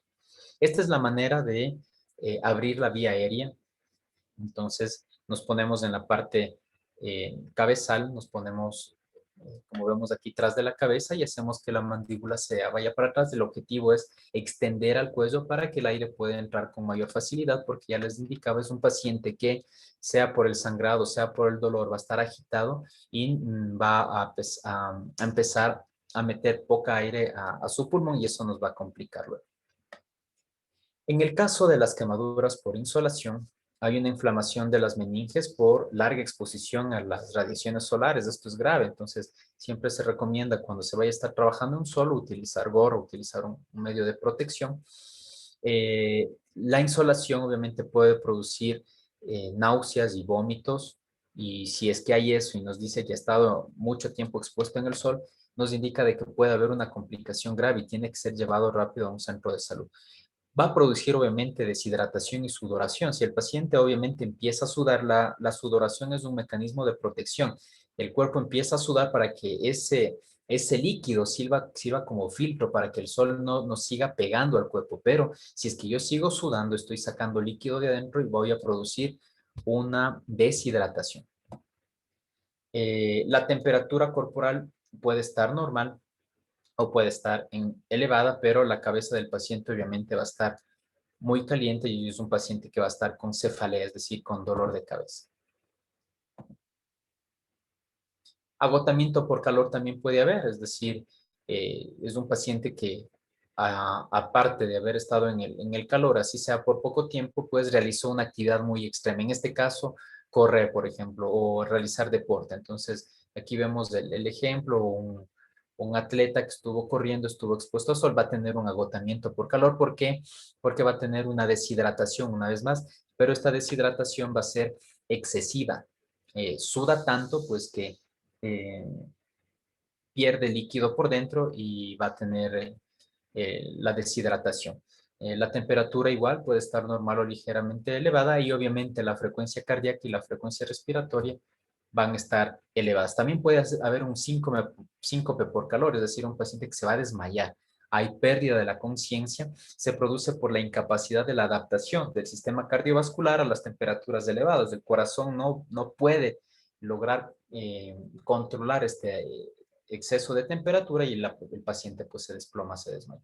Se produce por una hipotensión, baja la presión y hay sudoraciones obviamente extremas. Actuación, colocar al paciente en un lugar fresco, alejado obviamente del sol, ventilarlo, abrir la vía aérea, hacer que respire bien, aflojar la ropa que le esté comprimiendo, si está con eh, alguna correa, en caso de mujercitas, alguna faja, algo que le comprima mucho, quitar todo eso para que pueda respirar. Si está con la temperatura elevada, puede empezar a disminuir la temperatura con pañitos para ir bajando de a poco la temperatura o con un baño. En este caso no agua helada, como les decía, porque puede haber una contraposición, pero sí con agua temperada para que vaya bajando la, la temperatura y si está consciente empezar a dar agua, empezar a hidratar a este paciente. En el caso contrario, en el caso de las congelaciones, va a ser cuando está expuesto el paciente a temperaturas muy bajas, cuando van de pronto a los nevados. En este caso existe vasoconstricción, es decir, los vasos sanguíneos se cierran tanto que no permite que la sangre llegue a las zonas afectadas, no deja que la sangre llegue bien al cerebro, al corazón, y es un paciente que obviamente pierde la conciencia, se hipotensa, baja la presión y se puede desmayar. En este caso, las lesiones por eh, el frío también van a causar quemaduras. Como podemos ver aquí en el señor que está en la mano izquierda, sus dedos están quemados, pero en este caso es por congeladura. En el grado 1 hay una afección leve, palidez, frialdad de la zona. En el grado 2 ya aparecen ampollas, hay una zona cianótica, es decir, ya se pone la piel azul y muy sensible, duele, y ya puede haber ausencia de pulso. Y en el grado 3, como es en el caso del señor, que vemos a nuestra izquierda, ya hay necrosis, es una piel que ya está muerta y lamentablemente pues hay que amputar esos dedos porque ya la piel ya ha perdido su irrigación y la piel está muerta. ¿Cuáles son las complicaciones? De igual manera, infecciones, lo más grave, amputaciones, alteraciones a nivel de la piel, hipersensibilidad al frío, contracción generalizada de los músculos, pero en este caso lo más grave siempre va a ser las amputaciones. Y cuando estamos expuestos a temperaturas muy bajas, nos va a dar hipotermia, es decir, nos baja tanto la temperatura cuando, si en valores hablamos, va a ser una temperatura menor a 35 grados, la piel y mucosa aparecen pálidas, frías, secas, aparece escalofrío, contracciones musculares, taquicardia, en este caso como compensación, como nos podemos dar cuenta, siempre el corazón va a estar tratando de compensar lo que por otros lados está perdiendo. Por eso es importante que cuando tomemos los signos vitales y logramos entender ahora que cuando la frecuencia cardíaca, el pulso está más de 100, que es una taquicardia, indica que algo malo está pasando en el interior del cuerpo. Puede haber hipotermia muy severa, que es por debajo de los 28 grados, y en este caso el paciente va a caer en coma, va a haber edemas, pupilas dilatadas, fallo muscular y obviamente la muerte. Esto es algo ya muy grave. En este caso, ¿cómo vamos a actuar ante la congelación o ante la hipotermia? Pues tenemos que calentar otra vez al paciente, es un recalentamiento rápido pero progresivo. Una vez más, no hay que estar alterados y si es que es un paciente que está con temperatura elevada, coger y bañarle en agua fría. No, eso no debemos, no es poco a poco. Si es un paciente obviamente que está con mucho frío, igual no podemos coger y meterle en agua hirviendo. O sea, no, todo tiene que ser progresivo, en agua tibia le vamos calentando, le quitamos obviamente toda la ropa que esté mojada, que esté húmeda, le ponemos una ropa abrigada, tratamos de que se vaya calentando y vamos controlando los signos vitales. Aquí podemos ver los indicios y síntomas de la hipotermia. En este caso, les había indicado, puede haber pérdida de la sensibilidad, ya hay hormigueo, En el caso del grado 1 ya hay hinchazón. En el grado 2 ya aparecen ampollas. En el grado 3 ya hay cianosis, se pone media azulita la piel, ya empieza a haber necrosis. Y en el grado 4 es una necrosis ya total, tanto de la piel, tejidos y hueso, y no queda más que amputar esos dedos. Ahora vamos sobre, ya casi para terminar, sobre traumatismos sobre el aparato locomotor. En este caso, las fracturas. Esto es demasiado importante. En un inicio les había dicho, vamos luego a aprender cómo a identificar cuando no hay fracturas. A veces alguien se cae y no sabemos si hacerle levantar ese mismo rato, porque le duele la rodilla, le duele el tobillo mucho, pero no sabemos si está o no fracturado. Entonces ahora vamos a aprender cómo saber si hay o no fractura y según eso si movilizamos o si podemos movilizarle al paciente. Entonces en este caso el concepto de fractura va a ser pérdida de la continuidad, pero del hueso. Clasificación de las fracturas puede ser completa o incompleta, es decir, una fisura nada más, eso es incompleta. Puede ser sencilla o complicada, puede estar desplazada o puede estar con minuta. Entonces, miren, aquí vemos una fractura que es oblicua, ¿sí? Aquí, miren, es una fractura con minuta, es decir, se han desplegado varios pedacitos del hueso. Aquí miren una espiral y aquí es prácticamente una completa. Como podemos ver, todo el hueso está fracturado aquí. Podríamos decir que es una incompleta porque está solo una fisura. Entonces, esta es la clasificación y los tipos de la fractura. Fractura completa, como podemos ver aquí, mira, o sea, se ha fracturado por completo el hueso. Puede ser lineal, puede ser oblicua, en espiral, mira aquí con minuta, miren este peor está eh, con minutas, con huesitos ya separados, como podemos ver aquí, y obviamente esas son más complicadas. Puede ser fractura sencilla cuando se rompe uno de los huesos del miembro. Por ejemplo, aquí podemos ver los huesos de la mano, radio y cúbito, entonces de pronto si se rompe uno de los dos, es una fractura sencilla. Puede haber desplazamiento también de la fractura, que esto es algo muy complejo, es decir, a veces hasta se exteriorizan, se fractura y se ve que el hueso ya hasta sale por la piel, es una fractura desplazada. Una fractura con minuta, mira, vemos aquí que el hueso se rompe en varios pedacitos. Mira, aquí es un claro ejemplo, hay muchos pedacitos del hueso y esto obviamente es más complicado.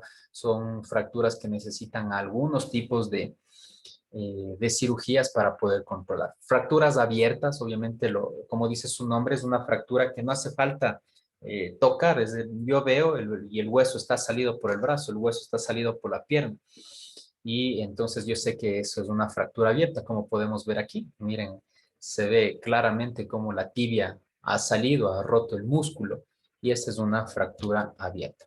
Fracturas cerradas, obviamente no se ve que el hueso haya salido, pero yo puedo saber que hay una fractura cerrada cuando existen tres cosas. Primero, dolor. Si es que el paciente se cayó y dice que le duele el tobillo, yo empiezo a topar y el paciente grita y le duele, es un punto, son tres. El segundo punto es que va a haber deformación. Entonces ya no es la muñeca, digamos así, lineal, sino que yo veo que hay una masa. Hay una masa ahí. Entonces es el segundo punto. Y el tercer punto es que pierda la capacidad de funcionamiento. Es decir, yo le digo mueve y no puede hacerlo. Entonces, si yo tengo estas tres cosas, yo sé que es un paciente que tiene una fractura. Entonces, con eso nosotros nos vamos a guiar desde ahora en adelante. Si vemos un paciente que se ha golpeado y le aplasto y le duele, veo que está alguna bola, alguna masa está deformado y peor si le digo que mueva y no lo puede hacer, pues esa es una fractura y obviamente va a ser una fractura cerrada. ¿Cómo podemos ver aquí? Un claro ejemplo, miren, si le aplastamos a este señor, la mano le va a doler. Como vemos aquí hay una deformación, si se dan cuenta, ya no es así lineal, sino que ya hay aquí una deformación. Y peor si le digo que trate de mover, él no lo va a poder hacer. Entonces, con estas tres cosas yo diagnostico y digo que es un paciente que tiene una fractura, va a haber dolor, inflamación, como les decía, deformidad e impotencia funcional. No va a poder mover eh, esa articulación. La actuación, en este caso, si es que es a nivel de la muñeca, por ejemplo, a nivel del tobillo, a nivel del brazo, si yo sí puedo estabilizar a la fractura. Entonces, en este caso necesito de pronto tablas, cartones, lo que yo pueda hacer. Lo que sí necesito saber es que debo tratar de inmovilizar toda la articulación, porque si de pronto me fracturo, digamos, la muñeca y trato de vendar solamente la mano por aquí, la muñeca va a seguir moviéndose. Entonces, el objetivo es vendar la mano y vendar también parte del antebrazo de tal manera que exista una inmovilización total y esta articulación no se pueda mover. Aplicar frío siempre es importante en procesos agudos, golpes, siempre aplicar frío para reducir la inflamación y trasladar para una valoración adecuada. Pero les decía, si es que es un paciente que está acostado y yo no sé, y está inconsciente y no sé qué se fracturó, pues lo importante es empezar a palpar, a valorar todo. Si es que encuentro alguna deformación en el brazo, pues yo ya sé que puede haber un tipo de fractura. Y igualmente voy a hacer en la columna. Si yo empiezo a palpar la columna y siento alguna bola, alguna masa por ahí, pues puede ser que tenga una fractura ahí en ese caso. Y si es que es un lugar seguro, pues no lo muevo. Le dejo al paciente y llamo rápido a personal para que lo puedan trasladar de la mejor forma. ¿Qué no hacemos? Nunca intentar reducir la fractura. Nunca llevarlo de pronto donde los curanderos, donde los fregadores, porque como bien dicen, terminan realmente fregándole mismo a la articulación. Entonces, en este caso, pues, tenemos que inmovilizar y llevar a un lugar donde, y ha habido muchos casos, realmente hay demasiados casos y a veces en los niños y da mucha pena porque tuvieron fracturas y llevan donde gente que no está especializada y le vendan, le ponen yeso, ellos mismos tratan de reducir, le hacen sufrir mucho al niño y a la final el niño queda con una deformidad, con una imposibilidad y a veces ya es irreversible, a veces tiene que someterse a muchas cirugías para poder recuperar algo que en ese momento, con una buena técnica, pues hubiera sido resuelto. En el caso de los esguinces, ¿qué es un esguince? Obviamente no es una fractura, pero un esguince es una lesión de los ligamentos que genera una deformidad, pero momentánea. Entonces, ¿qué quiere decir? Que es un paciente que se cae, no como la fractura que tenga una deformación y no puede mover. En este caso, el paciente sí puede mover. O sea, yo le palpo y no hay fractura, pues no hay deformación. Pueda que le duele un poco, pero digo, mueve y él le empieza a mover para arriba, para abajo, a los lados. Él lo hace. Entonces, ¿qué quiere decir? Que no hay fractura, pero que sí está inflamado. Los ligamentos se estiraron mucho. Miren cómo podemos ver aquí en los esguinces, cómo creo que a todos nos ha pasado, el tobillo se nos vira y se distienden los ligamentos y se produce una inflamación. Tras la lesión, vuelve a su sitio el ligamento, pero queda obviamente inflamado, queda dañado, provoca inflamación de la articulación, pero no deformidad permanente, es decir, se hincha un poquito, luego ponemos hielo antiinflamatorios y se deshincha y vuelve a o pierde esa deformación. Traumatismos musculares, cuando tenemos algún golpe directo, alguna contracción, alguna contractura, en este caso igual puede ser por caídas y lo que nosotros tenemos que hacer para este tipo de tratamientos traumáticos musculares es la colocación de compresas, obviamente al inicio algo frío, siempre al inicio va a ser cosas frías, y luego compresas para tratar de relajar esa musculatura y empezar a dar masajes, colocar anestésicos locales, dar también relajantes por vía oral y lograr quitar ese dolor.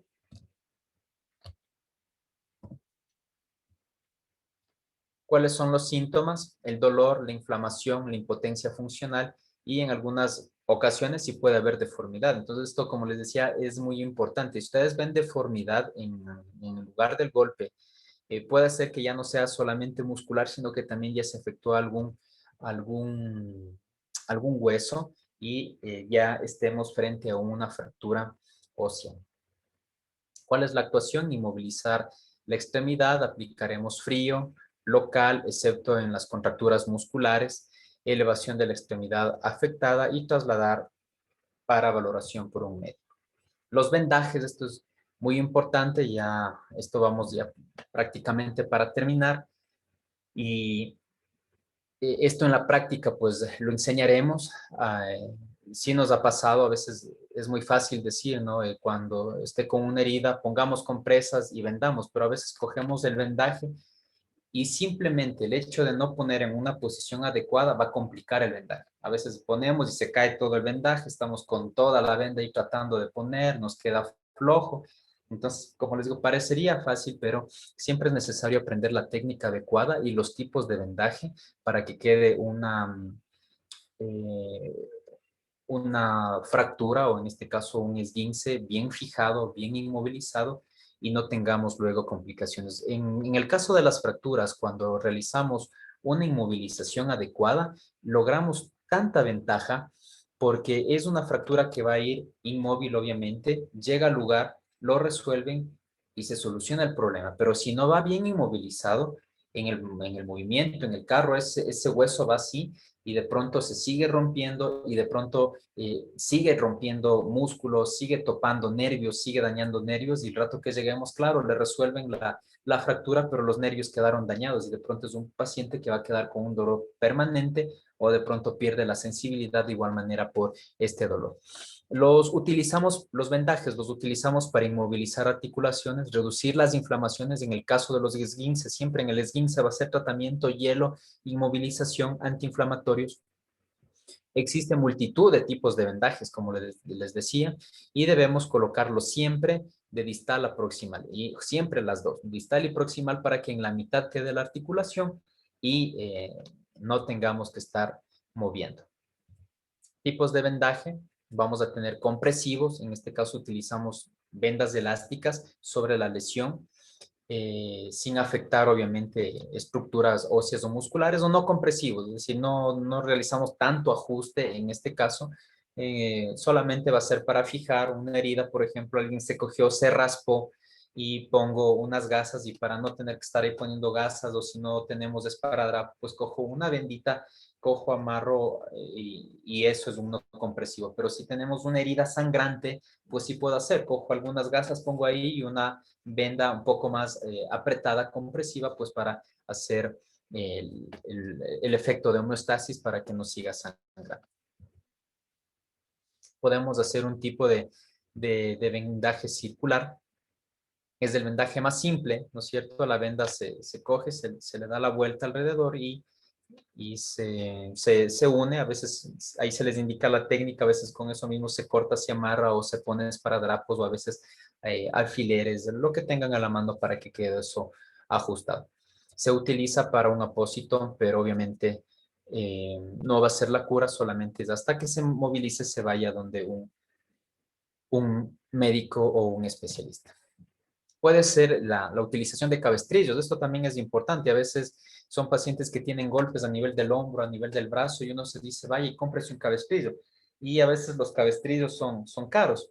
Cuando nosotros podemos hacer nuestro propio cabestrillo con vendas, que de pronto nos cuesta unos $2 o $3 y obviamente sirve para inmovilizar los miembros superiores y lesiones de codo y hombro que, como les decía, cuando tenemos esguinces a nivel, yo que sé, se cayó, se esguinzó el hombro, el codo, entonces, con inmovilización vamos a lograr una buena recuperación, pero sabiendo cómo realizar un buen vendaje, pues podemos evitar la compra incluso de esto.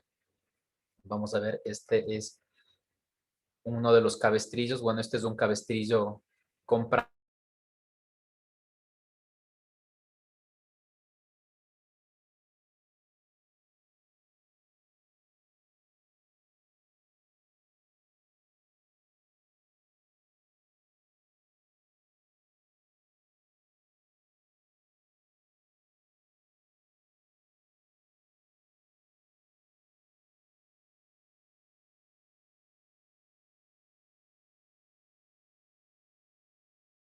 La pandemia pues todavía va a seguir por mucho tiempo y les había indicado que nosotros creamos este curso es con esa finalidad de que las personas que sean hospitalizadas en casa, que es lo que ahora se está haciendo, hospitalizar en casa por una deshidratación, a veces van al hospital y no hay camas, dicen vayan a la casa, pero en la casa se les pone un suero y a veces tienen que estar esperando a que llegue la enfermera, tienen que estar buscando a alguien, a veces les decía, exacerban en los costos, a veces por colocar una inyección cobran $5 o $10, por colocar una vía cobran $20, $25.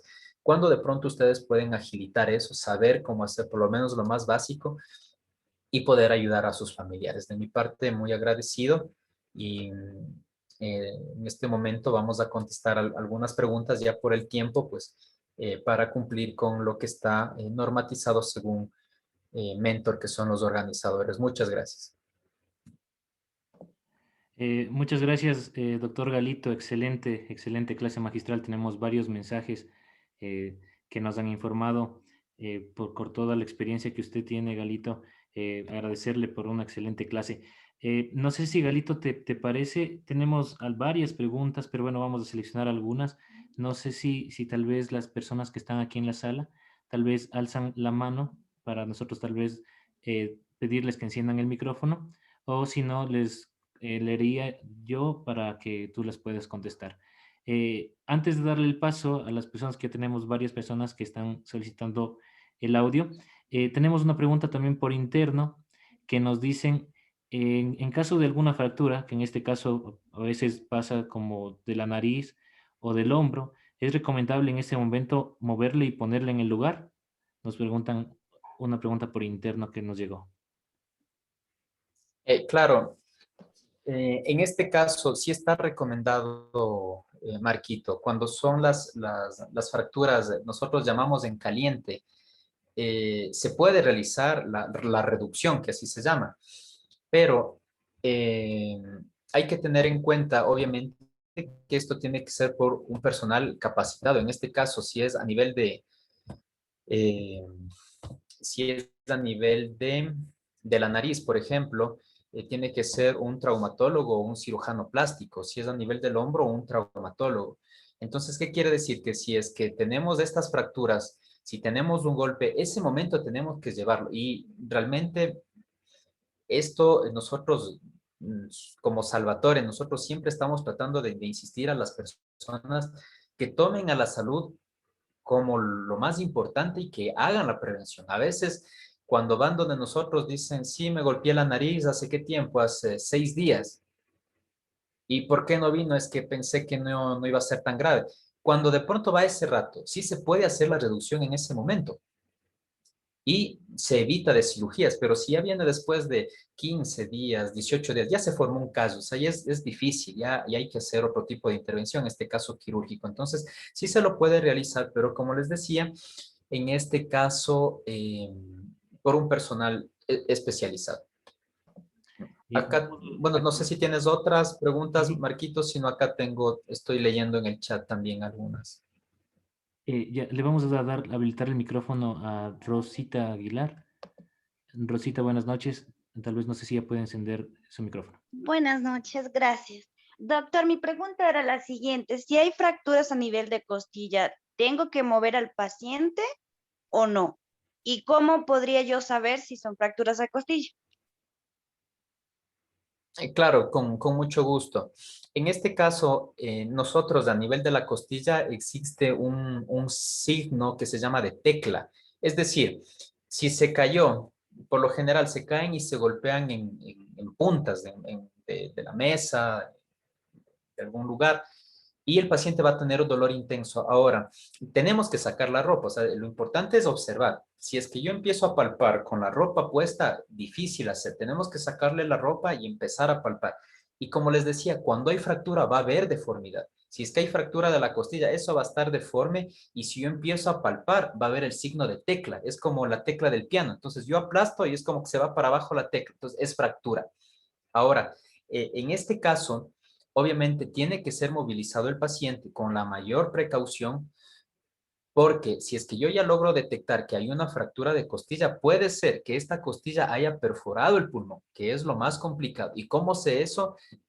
Realizando exámenes, realizando una radiografía, viendo cómo está la costilla. Y de pronto, contestando una pregunta que veo por ahí, dice, ¿cuál es el tratamiento para las fracturas de las costillas?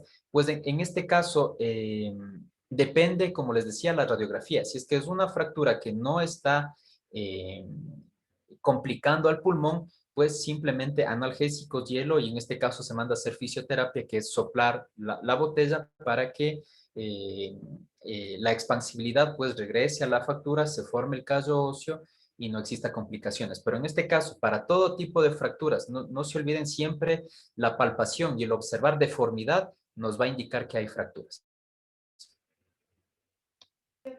Le vamos a dar el paso a Gema Zamora. Estimada Gema, puede encender el micrófono. Buenas noches. Buenas noches. Primero felicitarlo por el curso, doctor. Muchas gracias por lo que nos ha explicado. Y mi pregunta viene a ser el hecho de que, ¿qué podemos hacer cuando un paciente sufre de bradicardia? ¿Cuáles serían los pasos a seguir? Gracias.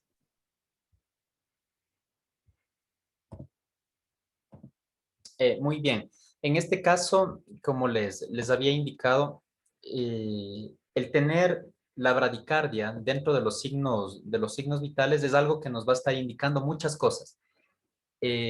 Por tanto, un tratamiento específico para bradicardia no va a haber. Les decía, puede haber bradicardia, es decir, frecuencia cardíaca menos de 60 en un paciente deportista. Si en un paciente deportista presenta, y yo he tenido hasta de 40, 45, no hay por qué asustarse porque por su condición física de tener a un corazón saludable, pues no le hace bombear tanto, pero sí fuerte y por eso es lento. Pero si es que es un paciente que tiene bradicardia, puede ser que ya esté presentando bloqueos a nivel cardíaco, lo cual el próximo paso en este caso va a ser necesariamente realizar un electrocardiograma para poder ver cuál es la clasificación de este bloqueo y según eso dar tratamientos que son en tabletas que van a acelerar la frecuencia cardíaca o incluso la colocación de un marcapasos. Entonces, lo importante es valorar en este caso al paciente. Si tiene bradicardias constantes, por ejemplo, ahorita le veo 50, después de una semana 50, después de un mes 50, no sube, exámenes. No debemos dejar pasar mucho tiempo. Muchas gracias, Galito. Vamos a contestar unas 2 preguntas más y de ahí tal vez tú, Galito, le escoges una del chat. Por favor, le damos el paso a César Pacheco. Buenas noches, César. Buenas.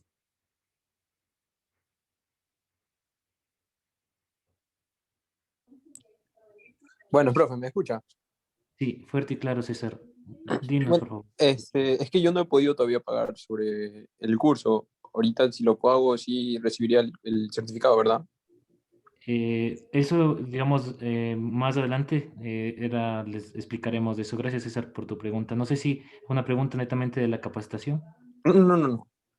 Ya, entonces en un ratito les damos las indicaciones a todos sobre ese tema. Le vamos a dar el paso a Edgar Ordóñez. Buenas noches, Edgar.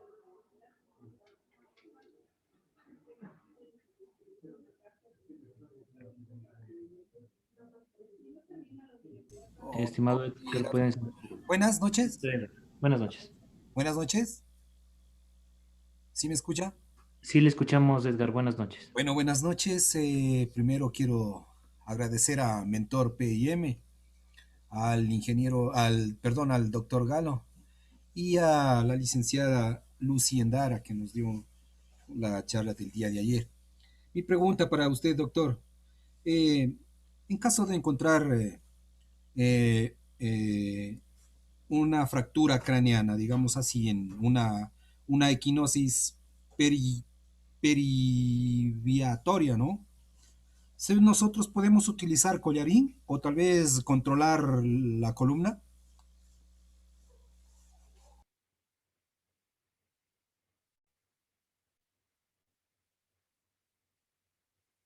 ¿Cómo están?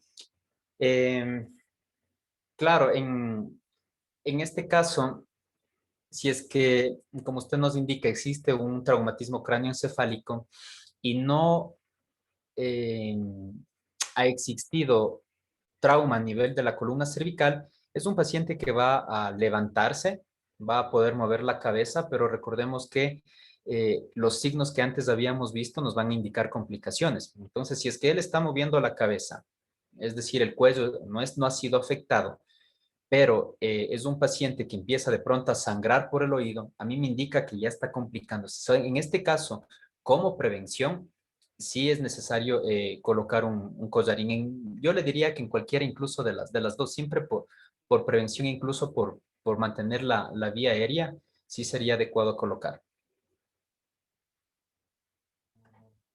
Muchas gracias, Galito. Tenemos una última pregunta de Carlos Tumaya. No sé si, estimado Carlos, puede encender ya el micrófono. Sí, doctor, buenas noches. Buenas noches. Quería que me ayude con, eh, permítame, asegurando cuáles son los primeros auxilios para una persona con ataques epilépticos. Claro, con mucho gusto. Es una buena pregunta. En, en este caso, la persona que esté con ataques epilépticos, nosotros no podemos tratar de sujetarlo. Obviamente va a ser, bueno, depende, ¿no? Si son ataques tónicos o tónico-clónicos. O sea, ¿qué quiero decir? Que si empieza el paciente a mover todo el cuerpo, a darse cabezazos y está en el piso. Entonces, nosotros no podemos coger y abrazarle, porque al abrazarle, la contractura y los movimientos son tan fuertes que podemos incluso causar fracturas. Entonces, en este caso, debemos dejarle al paciente, ¿ya? Pero obviamente debemos darle la seguridad de que él no se lastime más. ¿Qué es lo que hacemos? Pues nos sacamos nuestro saco, nuestra chompa, lo que tengamos, ponemos debajo de la cabeza, porque la cabeza es la que va a estar empezando a golpearse. Ahora, el paciente puede sacar la lengua y puede morderse y puede incluso hasta perder parte de la lengua, pero nosotros no podemos introducir en la lengua del paciente ni nuestros dedos porque la contractura mandibular va a ser tan fuerte que nos puede romper un pedazo de dedo. No podemos meterle un esfero porque va a romper, no podemos meter un pedazo de tabla porque también va a romper y se puede hasta pasar y se puede complicar. Lo que sí podemos hacer de pronto es un pañuelo, ¿sí? Coger, colocarlo ahí, ¿sí? Si vemos que quiere morderse la lengua, tratar de abrir, colocar el pañuelo y después de esto, después de que el paciente ya le esté pasando el cuadro de convulsión, colocarlo de lado, porque puede haber vómito y el vómito obviamente puede hacer que vaya al pulmón, puede aspirar el vómito y, y puede causarle neumonía. Entonces, estas serían las cosas más importantes ante un paciente que esté convulsionando y obviamente si es un paciente que convulsiona algunas veces, lo importante es saber si está o no bien controlado. Si es que es un paciente que no está tomando la medicación o son pacientes que a pesar de que toman la medicación hacen cosas que exacerban el cuadro como ingerir alcohol, etcétera. Lo necesario en esto es evitar que aparezcan las convulsiones, porque recordemos que con cada convulsión es un paciente que va a perder gran parte de neuronas, es decir, pierde gran parte de sus facultades cognitivas y la indicación sería eso, aparte de saber cómo controlar esto, que el paciente esté muy bien controlado con la medicación para que no convulsione. Excelente, Galito, te agradecemos mucho. No sé si tal vez escoges tú, tal vez algunas preguntas del chat, Galito, y daríamos por finalizado el tema del día de hoy.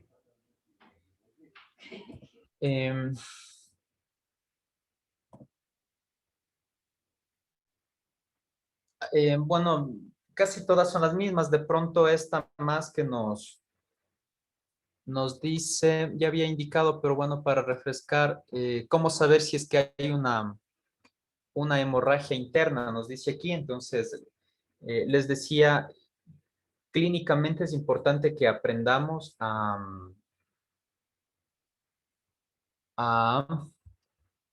a saber y a identificar y tener la práctica de los signos vitales. O sea, si nosotros sabemos hacer los signos vitales, vamos a poder identificar una hemorragia interna. Entonces, ¿cómo identificamos?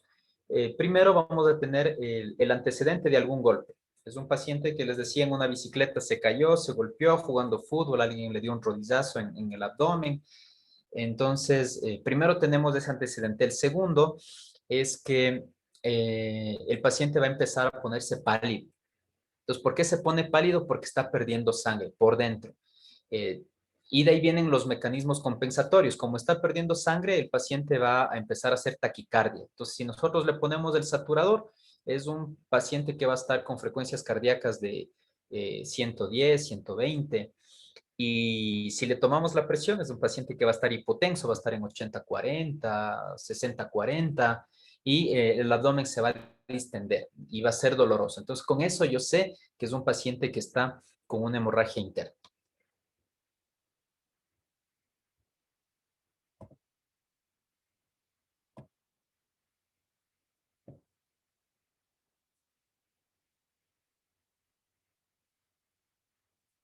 Creo que esos serían todos, Marquito. Ya los demás están reiterativos. Es más o menos todo lo que habíamos hablado en las preguntas que hicieron por micrófono. Muchas gracias, estimado Galito. Agradecerles a todos los participantes. De mi parte, Galito, completamente agradecido contigo. A todos los participantes que aún están conectados, por favor, síganos en redes sociales. Estamos como Capacitaciones Mentor PIM en Facebook, en Instagram, en YouTube. También al Centro de Especialidades Salvatore, al cual le agradecemos muchísimo. Les voy a dar unas pequeñas indicaciones, tan solo para que ustedes puedan acceder también a la plataforma. Les vamos a crear un pequeño videíto para que ustedes puedan ingresar. Este video va a estar enviado a su correo electrónico. Espero que hayan llenado la lista de asistencia para que ustedes puedan acceder a todo esto, ¿no? El material que hemos visto de los capacitadores ya nos compartieron, va a estar subido al aula virtual. Esta aula virtual ustedes pueden acceder gratuitamente. Por favor, ingresen con su link y también las personas que desean el certificado